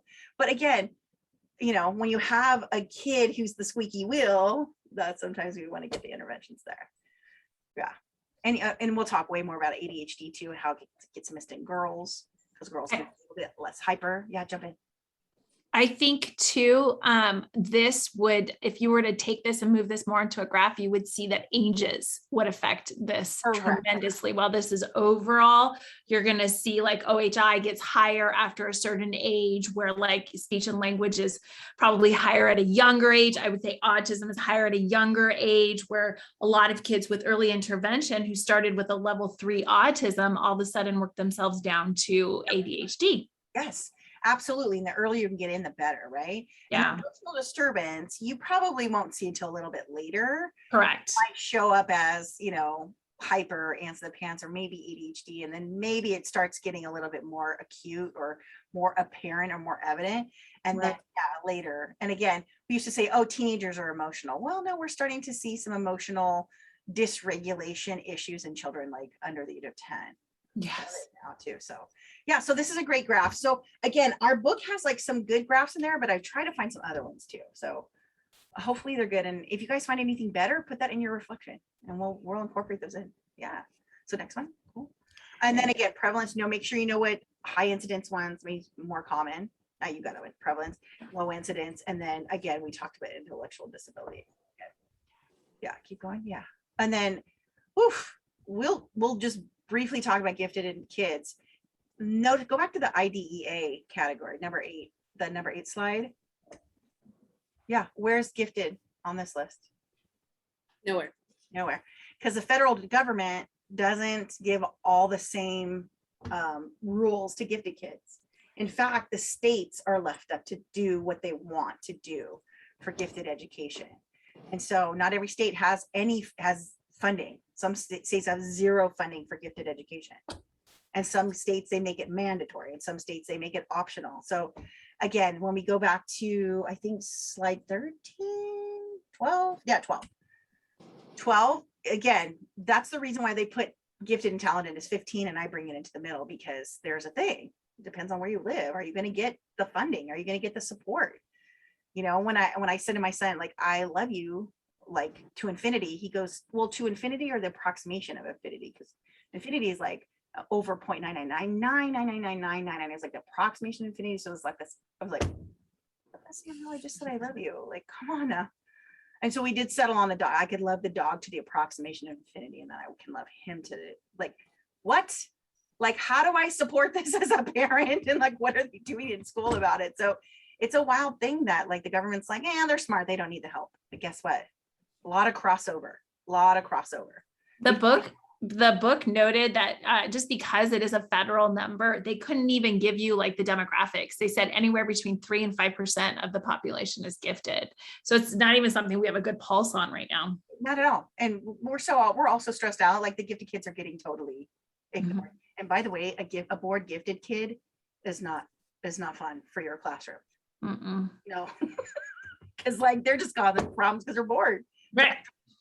Mm-hmm. Okay, keep going. What do we got here? Okay. Yes. Okay. So the 3 to 5%, like you said, it's so true. It's so true. And I tell you what, like sometimes you can have a typically developed learner with like this area that they're so super duper gifted in, but what do we do with it? So it's hard to support all kids, but again, we're really trying to look at supporting all learners, like, you know, looking at an even playing field. Really, equity is the name of the game, but it's very hard to do. So keep going. It's hard. How do we support kids, right? And okay, so excellence gaps and achievement gaps. Boy, twice exceptional. There are kids who are getting lost in the shuffle because they're smart, but we don't have the resources or the energy. Or so think about it, a potential learner, a kid who could be like literally a rocket science or cure cancer, and we're not giving that child the foundation, the skills, the supports. It's hard. So we have this excellent gap. And by the way, it doesn't necessarily cross race, it crosses gender. Oftentimes girls are, and we'll talk about that in the gifted chapter 2, that girls are often overlooked in gifted education, even when the state does provide it or that school district does provide it. So there's a lot of different things here to keep in mind, but we're just looking ahead. Twice exceptional is when you have like 2 like distinct disabilities, mostly gifted with something else. So let's say you have a gifted child in a wheelchair. So they have orthopedic impairments, but they're gifted. Now, as a reminder, like the smartest man in the world was in a wheelchair, but our society sees people in a wheelchair and thinks their head must be in a wheelchair, their brain must be in a wheelchair. Literally talked to a student this week in my classroom. She's like, I had an accident when I was 7. I'm a smart person, but people totally don't think I can do it just because I'm in a wheelchair. I'm like, oh my, she's sitting in my class saying these exact thing to me that I sharing with you guys. Like our society, we really put people with disabilities in a category, and therefore you can't do this because you are there for you like this. Trust me. And our physical disabilities, I share a TED talk of a woman in a wheelchair scuba diving. Yeah, it's mind-blowing. It's fantastic. Keep going. Yeah. So we've got a lot of stuff going on. Oh, hey, disabilities and social justice. Don't even get me started. Listen, I can't talk everything about this, but social justice, where we right now in our culture, we talk about social justice being a very racial and ethnic issue. Disabilities is almost the invisible version of that, where people can say, my heritage is this, my skin color is this, my ethnicity is this, my country of origin is this, and I'm going to fight for that and stand for that. Disabilities are almost like this invisible version of that. So if you've ever felt discriminated, ever, for whatever reason, just know that there are people who've experienced that the same as you, but they also have a disability, and maybe even ones you can't see. So it's really interesting. So as much parity and equality and equity that we do find for racial and ethnic and diverse issues, there's still like this group underneath, this like invisible river under the Nile, under the Egyptian desert that we cannot see, called disabilities. And so the discrimination is still pretty significant for disabilities still. Yeah. It's like, for example, like I love my campus here. I love this place. We do so many things to support so many different students, and we're like in Hispanic Heritage Month right now. Do we have a Disability Heritage Month? No. We have a Black History Month. We have Women's History Month. Where's the Disability History Month? What? Oh, it's 10% of our population or more. So are we not? So it's really interesting that equity has like this dead end. And so as we go forward, just keep in mind that the things that, you know, the things that we fought for in this country are still being fought for still. And if you think, again, if our country is still very racially charged, like people with disability almost have zero voice in the middle of that argument, the racial charge. It's really, it's hard. It's hard. But like, again, we're starting to see, we're going to start flipping our mindset, and hopefully you'll start by the end of this class. It's almost like I said, learning a different language. Like, I've been doing my Duolingo, I do my Spanish every night, but I started working in Italian. And so I'm like, okay, to me, I know that I'm learning Italian when I start dreaming in Italian, right? Same thing with disability studies. Like when you start seeing the inequities versus me having to tell you that they're there, when you see them naturally with your own eyes, that's how you know you're speaking that language. It's a beautiful thing. Okay, keep going. Oh, I swear there's so much. It's so deep. It's so deep and wide. And there's so many, like, go in the module and go in the bottom, and I put a bunch of stuff in there. I'm even going to share with you deaf people screaming to get their equality in 1981. I love it. I'll share that with you when we get there. So keep going. Oh, so just make sure that you're just learning this stuff as we go, and then we're going to put it all in together. But again, that's why I try to make module 1 kind of light-ish as we're introducing. Next week, it'll get a little bit more, yeah. And then, of course, our book talks about that, how people with disability have been reflected in film. And guess what? Since that time, there's even more people. And we'll talk about, that's why I did one of that as one of the assignments. So you could go. There's a lot, lots. And then again, I've talked about disability as a minority group, and there's some really fierce advocacy out there, and it's pretty amazing. Like my son has an attorney, and that attorney only works with students who have disabilities and are not being processed properly within the educational system. And I will share when it comes appropriate time how we're doing all that business. So keep going. Oh yeah. So again, so again, the Civil Rights Act of 1964 was really to talk about like racial inequity, right? And this is not even the women's liberation movement. There's not even women's lib. When the Civil Rights Act of 1964 sort of like resolved itself, there's still a bunch of disabled people going, hey, what? So look in the module, because I did share a few of those things in there. And Brown versus the Board of Education. Do you want to speak on that, Professor Fernandez? No, I'll let you go. So the funny thing is that Brown versus the Board of Education actually started here in Santa Ana. Did you guys know this? So I'll share with you about the Mendez family real quick. During World War II, this was Orange County was like a big agriculture area, a lot of soybeans. That's how the secret service got their money, right? And when they were, we were interring Japanese farmers here, like we put Japanese farmers from Southern California in concentration camps in Arizona, Nevada. Yes, we did. Some of the local farmers said, we'll work your farm until you come back.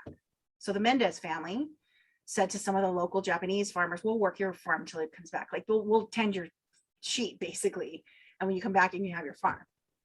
So the Mendez family called all their family, or however, wherever they were, like Central California, like Arizona, whatever, and they all came here to work these farms. And so at that point, there was like 7 different families kind of living together. And they said, well, let's put the kids in school.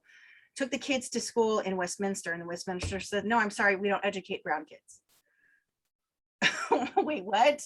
And so the Mendez family filed a lawsuit with the state of California with Westminster versus I think the Mendez family, and then it took it to the state Supreme Court that said you cannot discriminate based on ethnicity or race or ethnicity in education.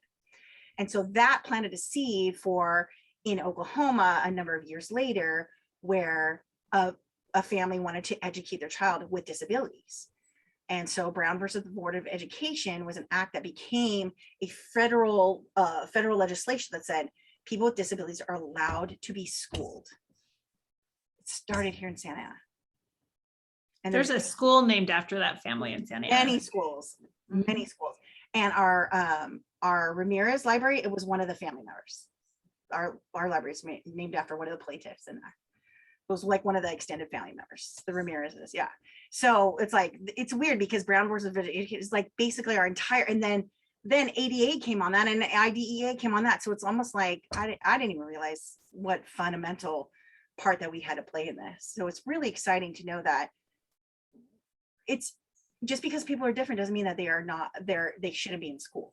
And so Brown versus the Board of Education is like the stepping stone to allow, or basically even out the playing field. So love that we had a little bit of hand in that. And community presence is just a term for saying, have we seen these people in our community before? So, okay. So like, how are we doing here time? Yeah. So it's like almost 8 o'clock. You guys want me to Oh my God. Yeah. So here's the thing. So what we're going to do is you guys are welcome to go. I'm going to be respectful of your time, but we can keep going and it's going to be recorded. You can watch the recording and then let's try to wrap it up in like 15 tops. If you guys want to stay, cool. If you want to go, go. So again, in our module, there's some of this video, a lot of this stuff is in the module. There's the one on drug history. It kind of outlines these people. And the reason I put in there, besides this drug history, I wouldn't normally do that. It actually uses disabled actors. And so that's a huge thing too. And when we talk about the film assignment later, like, are we watching a film with disabled actors or actors who are playing disabled people? So it's a really interesting thing. We've come that far to where even Comedy Central knew during Drunk History Show, we should probably use disabled actors. Yeah, there's some sensitivity that's like, now we're moving forward. And then again, participation in education. How much can students participate? And now that they're allowed to participate, how do they participate? So keep going. And there's a lot. Oh, think about it this way. In 1978, schools educated only one in five, meaning 20%. Educated only 1 in 5. Maybe I didn't write that right. Let's do it this way. In 1948, only 12% of children with disabilities received. So out of, let's say, again, I said roughly about 10% of every school. So if there's 1,000 students in a school, it's about 100. So what they're saying is in 1948, 12 of them got education. And in Your numbers are right. Yeah, your numbers are right. Yeah.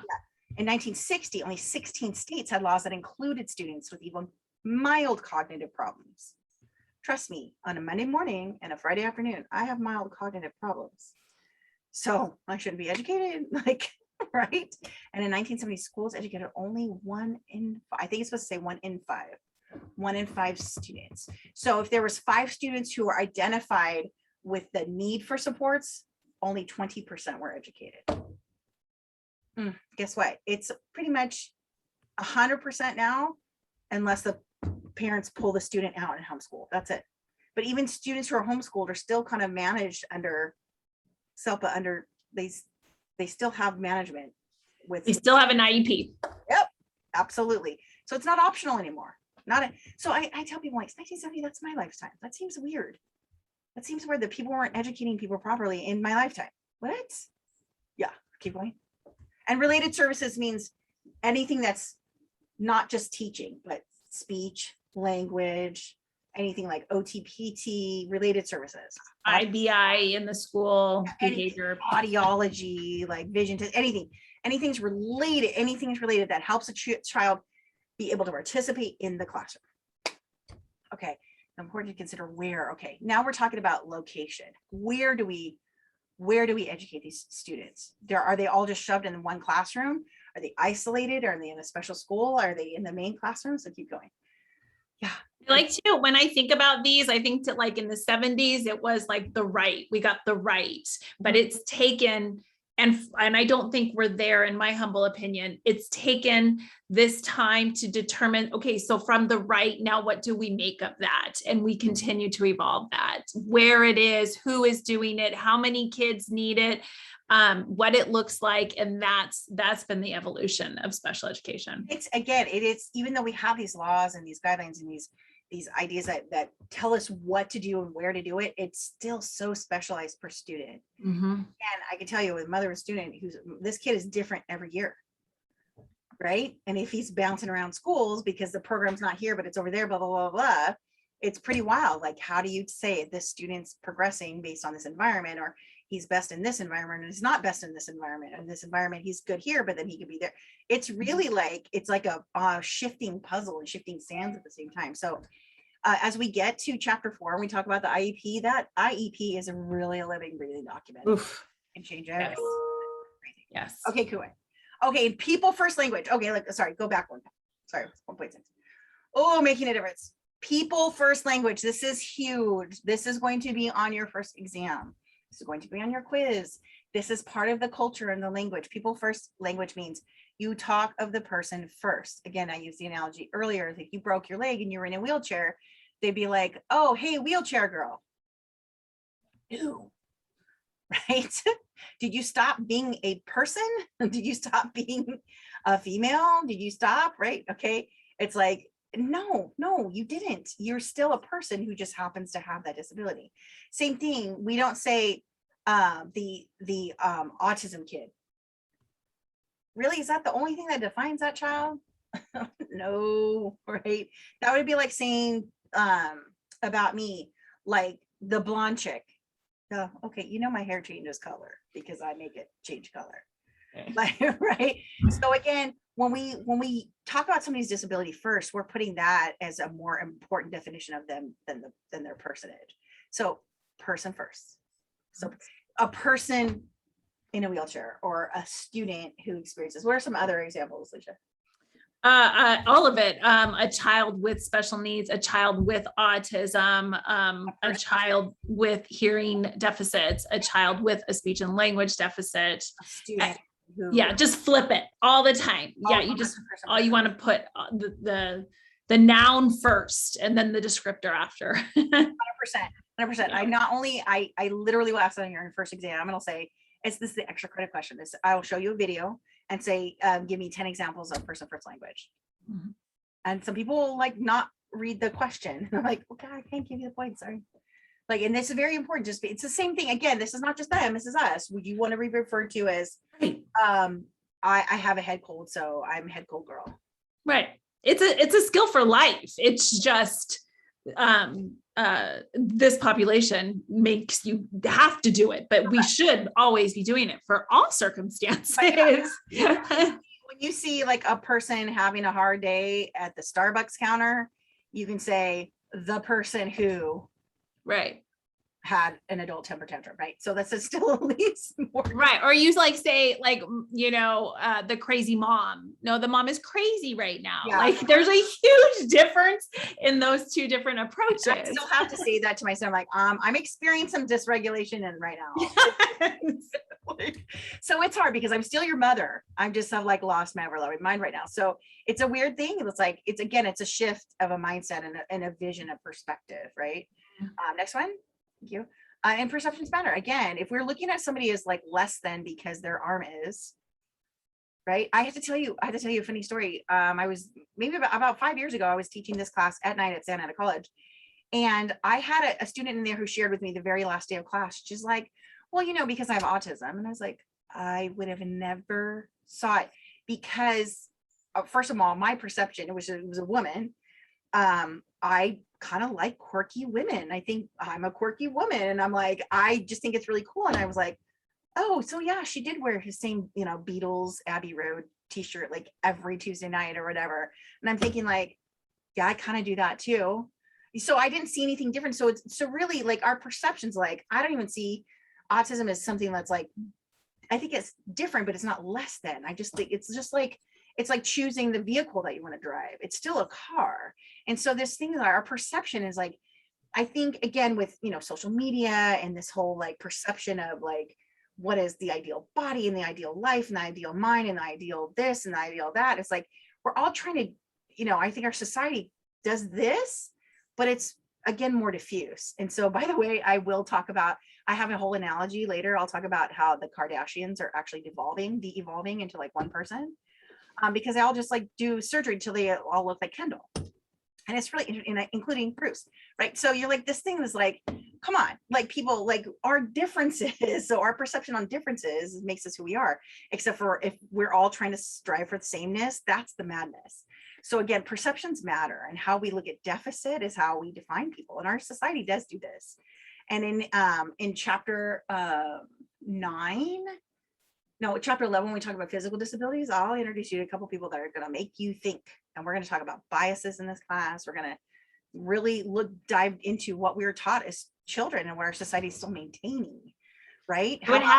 The deficit part, I have an exercise I do with my staff and my parents. And the first thing, whenever they come for support, the first thing, because it's usually a deficit, it's always a deficit. Why are you going to, anything is a deficit. When we educate from the bottom and push forward. The first thing I ask is, tell me 3 good things. Tell me 3 good things about the kid. And then tell me the one thing I can help. Tell me 3 good things that they did today. And then I will tell you the one thing I can help. I do the same thing with my staff when they're working on motor planning and they can't figure it out. Tell me 3 good things he can do. And then I can tell you how to plan the motor.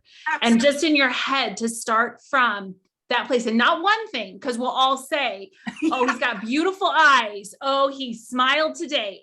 You got to really dig sometimes, but coming out of that deficit, you got to not live there, or it's just, that's all you'll see. That's all like an you'll upside see. down pyramid on you. That's all you see. Just like, yes. So yeah, like when my son had a pretty good day at school yesterday, and today he's been doing really, really well. But yesterday he's like, Mom, I really want to X, Y, and Z. And we've never been to Amazon Fresh Store, which is like a big deal, right?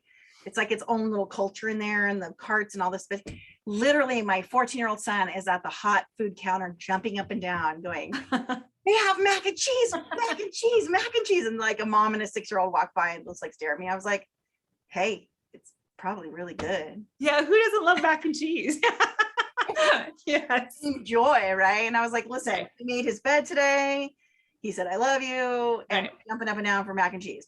Right. Like there's this thing where like maybe a while ago I would have been mortified, but I'm like, maybe I should be jumping up and down for different. Right. Like it's just this little mind shift. It's like, Right.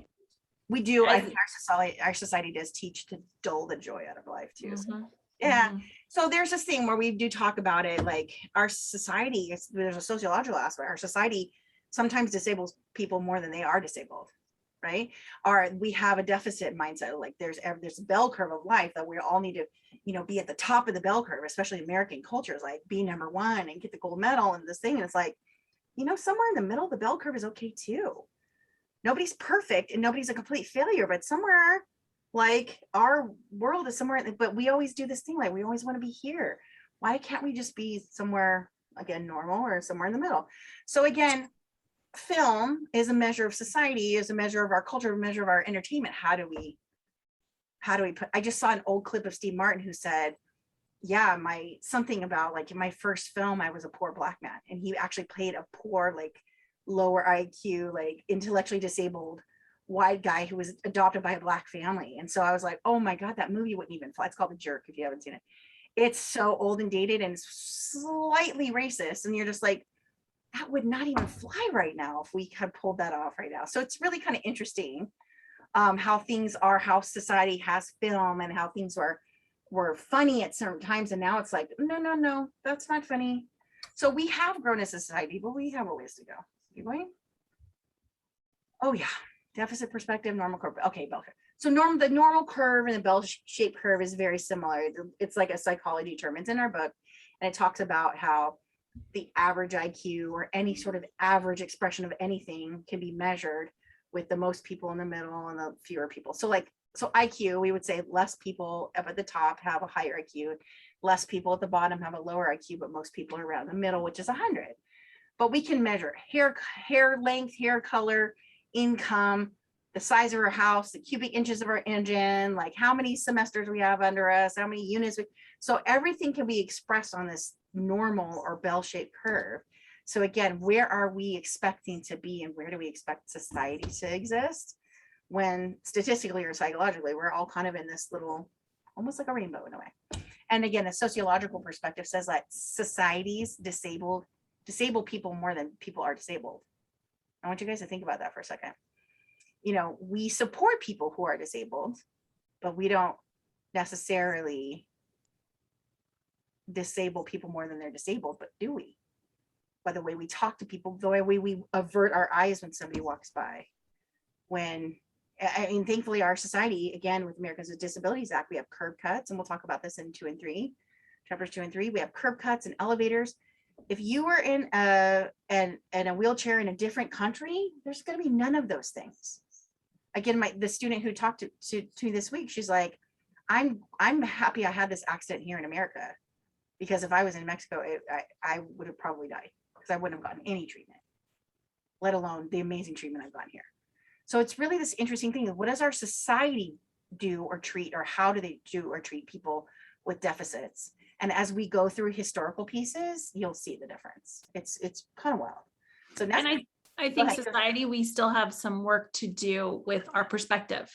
So while we've changed our environment, we need to be more patient and tolerant. So your son is jumping up and down for mac and cheese, and so he is, and yay. And so I would have looks and all right. I would have encouraged my child to be like, hey, I like mac and cheese too. Like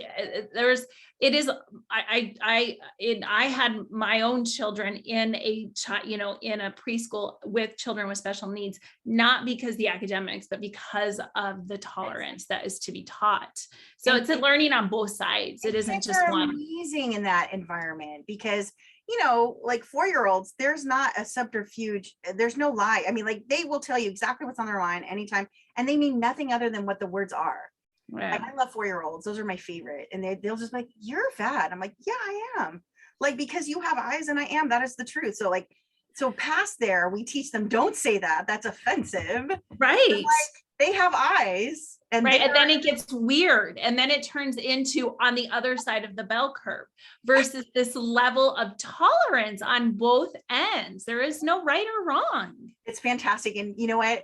I actually had this one kid in the library ask me, "You're fat like Santa Claus. Do you know Santa Claus?" I said, "Shh, I'm Mrs. Claus." Oh, And he was like, "Whoa." It was like around Christmas time. I couldn't help it. I was like, but it's interesting because you know what we teach them, oh, don't say that. Don't look at that person. Don't say those things. Don't ask those questions. I am not kidding you. I opened a Joann's ad and there was a kid in there where he was in a wheelchair and he was like a gladiator and they put like this foam thing around him. So his wheelchair looked like a little gladiator thing. oh, Yeah, look, if you can find, I'll see if I can find it and bring it.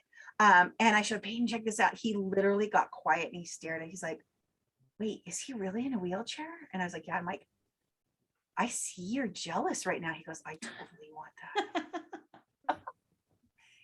I saw his pupils like dilating. Like, how do I get one of those? Like, I was like, oh yeah, that is so cool. Because like, I mean, come on, he's got wheels, you know what I'm saying? So like, why do we, and I think society does this thing, like, don't look at that person, don't talk to that person, and don't have a conversation with that person. They're not really a person. And it's like, oh, trust me, if we're lucky enough, we'll all be there someday where we are walking slow or where we have somebody who has to help us walk or whatever. And there's a piece where we need the practice all the way through. Our society needs a little bit more support. Yes. Oh yeah, words matter. Same thing. And you'll see, you'll hear it. I mean, I think we all know what a nice word is versus a not nice word. But again, we still have a lot to go on this because you'll hear things like, oh, that person who has a social blah, blah, blah, blah, blah deficit. And you're like, but is it really a deficit? Let's really think about, again, a person in a wheelchair who was born and raised and lives in a wheelchair doesn't necessarily think that that's a deficit. I don't know if you guys have seen, and we'll talk about this with orthopedic impairments. I mean, like Nick Vujicic, he has no arms and no legs. And he's a whatever speaker and he's got kids and like, what, come on. He could drive a car. So like, listen to me. Like, does that person think he's disabled? So why do we need to say that other person's disabled? Right? Like, again, if you're not your own worst enemy, why does anybody else need it? It's this thing where why do we are so down on other people? So anyways, yeah, keep going. We can just, how are we on time? It's 8:15. Yeah, it's about 8:15. How about we do this? We can end it here because it's kind of keeps going. We talk more about people first language. We talk about considerations. We talk about historicals and how society is changing and we still have a ways to go. I really hope that this book doesn't come out with like a new edition next year because I will pull my hair out because reinventing the wheel of like, but again, there's some we'll talk about accomplishments of our society, how we have done better, but there's always a ways to go. I don't know if we're ever going to get everything right because we're flawed humans, right? Post-secondary accomplishments. This means that a lot of students don't even try to go to college. And trust me, I have a student right now whose mom is trying to, get her 2 cents in with me because, oh, here's the power of attorney for my child. She's in your class. I'm like, she's an adult. She's in my class. Power of attorney does not cover this kind of collegiate stuff, but I want to support you, mom, and advocating for your child. But like, the student is doing just fine. She's doing just fine. She's going to be just fine. So there's this piece where we have to it's called the dignity of risk. We have to let people go for it and grab their dreams and do what they can. And if that means going to college, great. If it means just getting a job, great. It means climbing a mountain, let's do that too.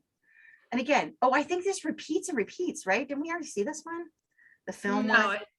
Oh, yeah, it's the same thing. They keep talking about movies and it's like, yeah, we got it. Movies, yeah, that's not everything, but community presence I have to say in the last 5 to 10 years, there's a lot more TV shows and movies with people who are disabled. Again, there was like the Speechless show. There's Atypical on right now. There's a bunch of different things. So it's really kind of cool. If you watch Atypical, it's super fun, except for that the main character is not a disabled actor. He's actually British. So we could say culturally different. But when you watch Speechless, that is a disabled actor. So it's this interesting thing that, we have these different portrayals. And technology. closed captioning, open captioning, curb cuts, elevators, all these different things, this universal design and architecture that, you know, it's for people with disabilities, but we all benefit from it. So we'll talk more about that in chapter 2 and 3 as well. So keep going. We're good. Yeah, that's it. That's it. The end. As fast as I could possibly talk. No, that's not true. I was partially caffeinated. I could talk much faster, but I didn't want to. Okay, so we talked about a lot of stuff. This is kind of like the big toe in the water. Chapter 1, big toe in the water. We covered a lot. Oof. What sticks out to you guys before I let you guys go? What sticks out to you for, I'm going to stop sharing. How about we stop sharing? Very good. What sticks out to you from everything that we talked about? Anything? So like, let's say we're going to write the reflection. Like what, the first little section that says 5 to 10 sentences. What stuck out to you? What did you learn? What did you, just your first idea. Jenny, jump in. I think that, well, a couple things stood out to me. I think that one, like the education system for children with disabilities, that's something that really sticks out to me because I've had like a conversation with one of the moms of one of my kiddos for ABA, and she's like, you know, struggling with placement for her kid. Do I put him in the regular class, but he kind of doesn't belong in that class? Or do I put him in the special needs class, but he's not that special needs, you know? You know, and the fact that like we haven't gotten to this place where, you know, like you're saying that every kid is different. So It's like, no, and that just that choice that the mom makes for, let's say, a second grader is gonna be different. An ideal placement could be different by the 3rd or 4th grade, or even the second half of 1st grade. yeah, and then the moving around and stuff, it's especially with ABA, like consistency is like really key in the kids. And so the moving around is, yeah. So I would love to learn a lot more about that. And then also the discrimination for like people with disabilities. It's definitely something that I've like come across with people, and I've had to, you know, correct them. It's really, When it comes to, I tell you what, I get all the time with my son, people go, but he looks so normal. yeah, and that like, it's like, well, he is normal. He is like, he's a child. You know what, I have to tell you, I don't, like if I'm at Big Lots and some like random person comes up to me, I'm not a professor. Like I can be a little bit of an irritated mom. And my responses might be varied on a certain time of the day. I mean, one of my more choice answers was, and so do you. And here we are. So like, you know what I'm saying? There's this weird thing, like, or I've even had people, I mean, he's adopted and he's mixed. And so like, they'll be like, oh, where did he get his curly hair from? I'm like, you know. And that's just like, sometimes here's I my think answer to that. If you want to ask me that question, here's my answer. From his dad, I think. it's like boundaries. I understand, like if you want to ask me a dumb question, you're gonna get a dumb answer. So same thing with that, but he looks so normal.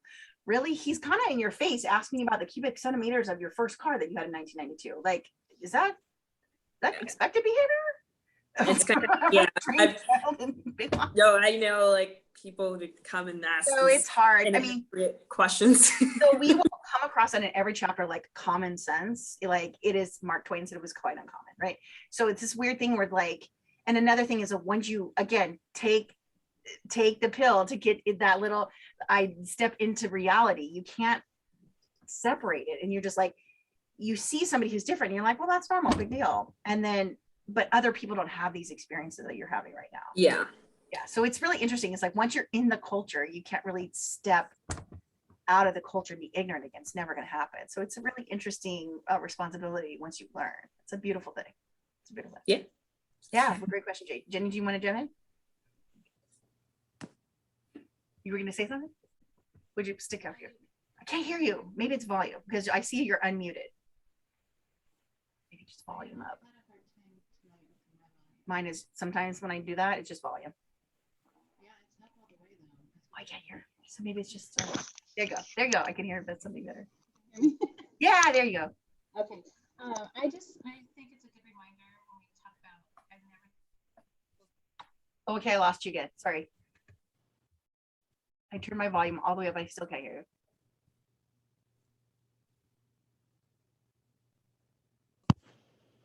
I can hear your microphone like click, but I can't hear.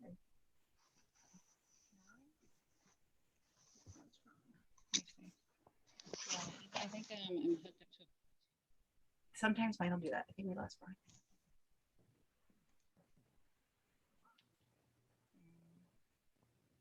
Any, while Jenny's figuring that out, Laura Serdian, you want to jump in?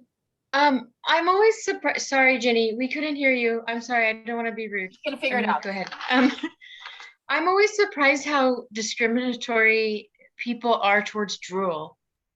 Oh yeah, Like I work with children who are medically fragile, and we had one verbal kid in our entire school, and he graduated last year.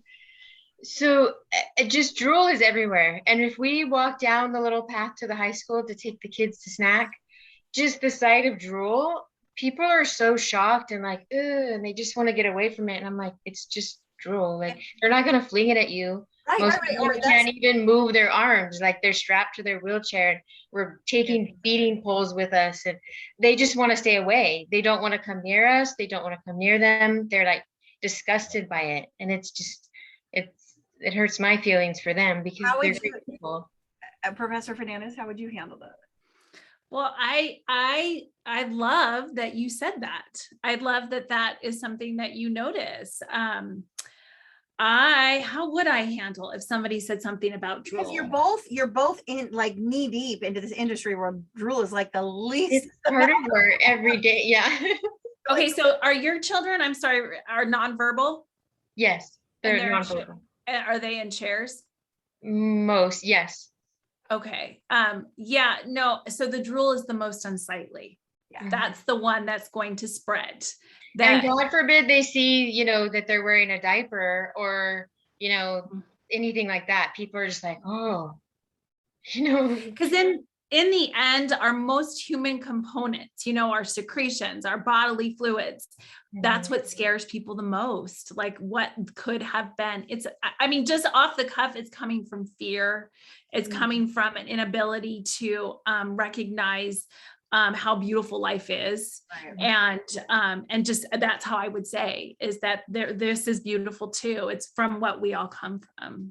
And again, I try to like not be so pointed about it, but if we are lucky, we will live a life where we end up in a chair and we're drooling.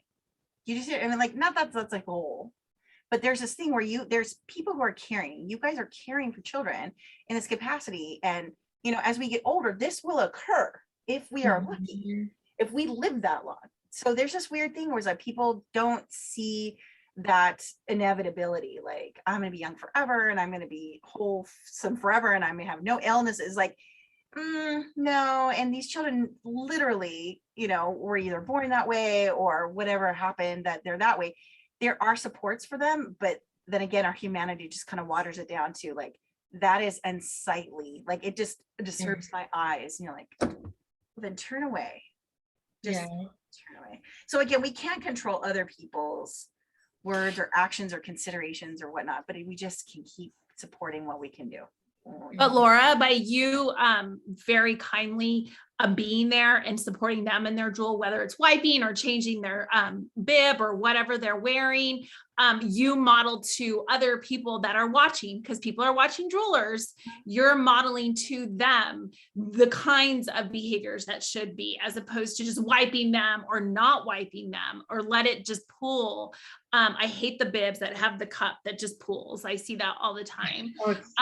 Yes. So you get to be a model, and that's a great opportunity. Yeah. Well, like yesterday, I was getting a student off the bus and she likes to come right to me, and I have to put her in her stroller because she doesn't walk, but she crawls around. And I reached for her and the bus driver was like, oh, no, she's really drooly. But I'm like, you don't understand. This is her morning routine. She has to get me and hug me in the morning. And then I put her in the chair, and the bus driver was like, oh no, screaming on the bus. And I'm like, that's just part of, I'm not going to hurt her feelings. Her day starts with this hug. I'm prepared. My hair is back. Right. I sanitize when I get in the car. Like, this is part of it. But even people who are around it every day, that discrimination is there. They're just like, ugh. It's weird. There's a weird thing where it's a perspective taking, where we think what's my eye see is terrible, but not understanding, not trying to take the perspective of, are they experiencing this as terrible? No. So who's making it terrible? Yeah. Yeah. It's a weird thing that we are defining it for them. And I'm sure they can see the look on people's faces. They don't need that. What kind of life is that? Do you know their life is just fine until we show them that like disgust and disdain? Right. Like, so I noticed the discrimination about the drool before even a wheelchair. For me, it just seems like it's something that right away, if there's drool, people they care less about the wheelchair. It's like drool is the trigger for like. There's two things there. There's the community presence. We all know what a wheelchair is. And so, that's unfortunate, but big deal. But drool plus the pearls, there's COVID. Did you people know what COVID is? Blah, blah, blah. Like, listen, drool happened before COVID. Yeah. And do you understand? Like, I've been wearing a mask. I do have a face class where I do wear a mask. We do. We wear the N95 mask, the face shield all day long. I just have a shield when I'm lecturing because I'm allowed to have a distance. My face shield is like super yuck in there. And I'm like, well, wait a minute. Why would, how is that? How, if I'm seeing it in other people, how it's terrible, I'm doing it too. So there's this weird thing, but people don't have the self-reflection capabilities to extend the grace or the empathy. It's disheartening, and there are people like you. So again, there's bell curve. There's people who way over here will never tolerate other than perfection. And then there's people like you and Professor Fernandez who are like, I'm neck deep in it all the time and it doesn't bother me. Yeah, like I was working at HIV and I was like cleaning up stuff and I would have gloves on, but I wasn't having a cow that, I was dressing a bandage. And that people are like, oh my God. I'm like, listen, you could be in a crowded theater and there's somebody in there with HIV that doesn't even know it. So why don't you just go home and never leave the house? Like, it's a weird thing. Like there's this thing. So people, it's scope of understanding and practice and empathy and perspective taking that not everybody has all of it. And I'm not like 1,000,000% tolerant of everything too. Sometimes I just have a bad day. So there's a weird thing on both sides of those coins. But again, I look at the person who is disabled and are they having a hard day or are we making it hard for them? That's the sociological perspective. Our society says, ew, that's unpleasant. Right. And where they're like, well, I don't even know what they wouldn't even call it drool. They wouldn't even notice it's drool. That's just part of their everyday experience. So it's really kind of interesting. Again, it's not them, it's us. It's all of us. Yeah, but great point, Laura. Very good. It looks like we lost Jenny, but I think we're okay. Ceridian, you want to add anything? Or Moto G Play? Can I call you Professor Moto, Dr. Moto? Like, I don't know who this is. I would like to add, like, one thing I do want to learn or try to see where we can help is like, especially in TV, we see, of course, some of those shows, but how we can promote like through the younger generation, because they only see it, more of like the adult shows, or they had to have like a parent with them to watch it. But like, what can we promote? Because they do like watch a lot of Disney Channel and all that. They put everything, for kids to be more accepted. But how can we accept children that have maybe the learning disabilities, but in that younger crowd of, like cartoons as well? How we can do that. Correct. That has improved too, CC. That has improved. Disney has 2 shorts that I love that I tell parents about all the time. Yeah. I mean, that's not a lot because there's only 2. Well, and it's funny though, because I get where like, I would say like, sometimes there are like the live action where there's like I said, the TV shows, you'll see more of that because there's a conversation that happens, but like the animations are not as clear. But like for example, like Doc McStuffins was a big deal with this person of color wanted to be a girl, wanted to be a doctor, was like, Clutch the Pearls, this is so inventive. Where at the same time, Sesame Street has a character with autism, a gender fluid character, even like the cartoon Muppet Babies, Gonzo came out as gender fluid. So there's like, so we're crossing this like because the people are so uncomfortable with gender, like we're crossing those bridges. When it comes to disability, it's still kind of missing a little bit. Interesting. I think Sesame Street does have a character in crutches. They do. They have one in a wheelchair, and then they do have their new little girl who's autistic. Sweet. And then I even talk about Barbies. Barbie has Barbies in wheelchairs now. Hot Wheels, Hot Wheel that is an electric wheelchair. So things like that, that it's like we're providing. The thing is that I hope it's not isolating the person with a disability to be so unique that nobody else can be that way. But it's weird because of like the pendulum swings back so hard in different ways. It's really kind of interesting to see how our society is handling these things and which topics they tackle first, which is interesting. So I do agree that, you know, in like I have a friend with cerebral palsy, and she will, I would say like, oh, did you see this movie? She goes, yeah, well, I won't watch it because they aren't disabled actors. And it wasn't until she said that I was like, you know what, you're right. Like, you know, Forrest Gump and I Am Sam and the other sister. And it's like, I understand they're portraying, but a person with a disability, are they considering that you're making fun of me? It's a really kind of interesting thing. And so now then we're having more disabled actors. But then we had something like Glee, where we had Lauren Potter from Irvine, who was this person with an intellectual disability or Down syndrome, who was a cheerleader, but she was like a bitch. And they really called her that. That was how they characterized her. And she would characterize herself as that and call her that. And I was like, but wait a minute, do we need the pendulum to swing back that far to make them such an antagonist for us to accept them? It's a weird thing. So it's like, how realistic are we portraying people with disabilities in our society versus like over characterizing them as being somebody totally different than maybe they could just be themselves. So it's a really kind of, I have a thing where it's like, is that really nice? Do we have to go that far? Like, no, there's this really, it's a happy medium would be nice, because that's where life is. You know, when we live in the extremes is when trouble happens, honestly. The reality is that we're all in like the mushy parts in the middle. And I think, you know, we have a ways to go. We have a ways to go, for sure. And also one last thing was that like where I work, we are, I don't know the perfect terming for it, but where we have friends who do have learning disabilities mixed with kids who don't have it. Inclusive.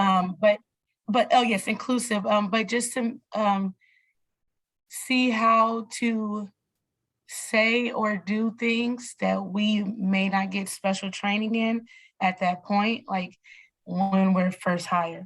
I know that some of them have a one-on-one aid that they have with them that is a requirement for them to be in that program, but just for us to be like on the same page. So like, you know, just trying to learn about that as well. So what would you say to that, Professor Fernandez? Because that's another onesie, twosie situation. It's hard. I mean, and there's okay. Tell me the specific question you're asking before I give an answer. Like, for example, we have a friend, he is autistic and he has Down syndrome, but he has a one-on-one aid, but I, like, if he would do something that I'm not, I don't know a lot about. Like, I mean, I don't know, he does, you know, a lot, but I always. Like if he was like hand flapping and words or something, you're asking, what do I do? Not necessarily like what I do, because I do understand him. And then like, I have certain staff that don't know what to do. They kind of like, well, can you handle that, or have only the aide handle it? Like, how do we make sure he's feeling comfortable as well? So it doesn't show like a discrimination. And situationally that changes, right? Depending on, especially when you're talking multiply impaired. So he's got two going on. And so that I would really have to say that would be like Mark Twain said, in the moment, situationally, using common sense, using the tools. So using all these other tools like person first, perspective taking, looking at what puts them in the most functional situation with the most dignity, and taking that situation and applying it. So if he is very comfortably sitting on the floor, sitting in a chair, flapping, that to me is quite functional. He is waiting, he's just flapping. That's, you're giving him dignity. I wouldn't think that's questionable. If he is laying on the floor in line with his, because, you know, he's hypotonic and his feet are doing this wonderful thing behind his head, and that would be a less of a dignified situation to me. And so maybe sitting him up in a chair and then letting him continue to flap. And so each one of those situations you would have to look at, but still looking at the person first. I like We are not, saying friend. And that's what like sometimes even when I'll be like, I don't know what to do. I'm like, hey friend, how's it going? oh, friends is always we always say, I have a sign that says, hey friends, like everybody's a friend. That's the best way to describe it. Literally, like, I mean, a couple of things. I mean, I think our natural instinct sometimes if we don't know what to do, we kind of step back or our face looks kind of weird. So practice poker face in the mirror. And then take a half breath or a full breath and half a step forward. Obviously, and it has to be safe, right? But I go, hey friend, how's it going? And I still am calculating what do I do? But I'm present. I'm in the bubble now.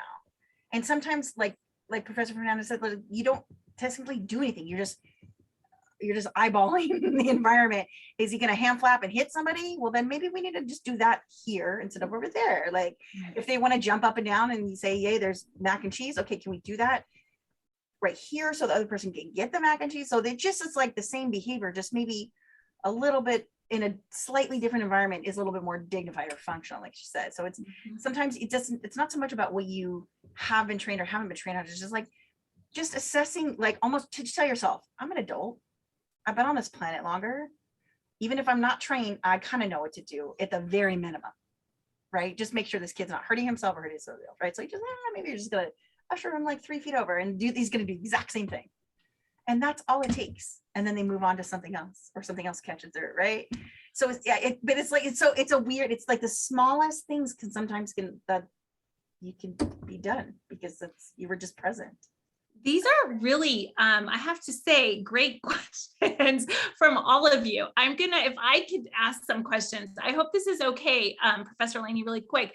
I mean, CC, Jay, and Laura, are you guys work in the field? I take it. I know Jay does. Laura said yes. Yes. And you do too. Okay, so could each of you just give me like what it is you do really quick because Let me do this. I'm going to stop the recording so we can just be like personal about it.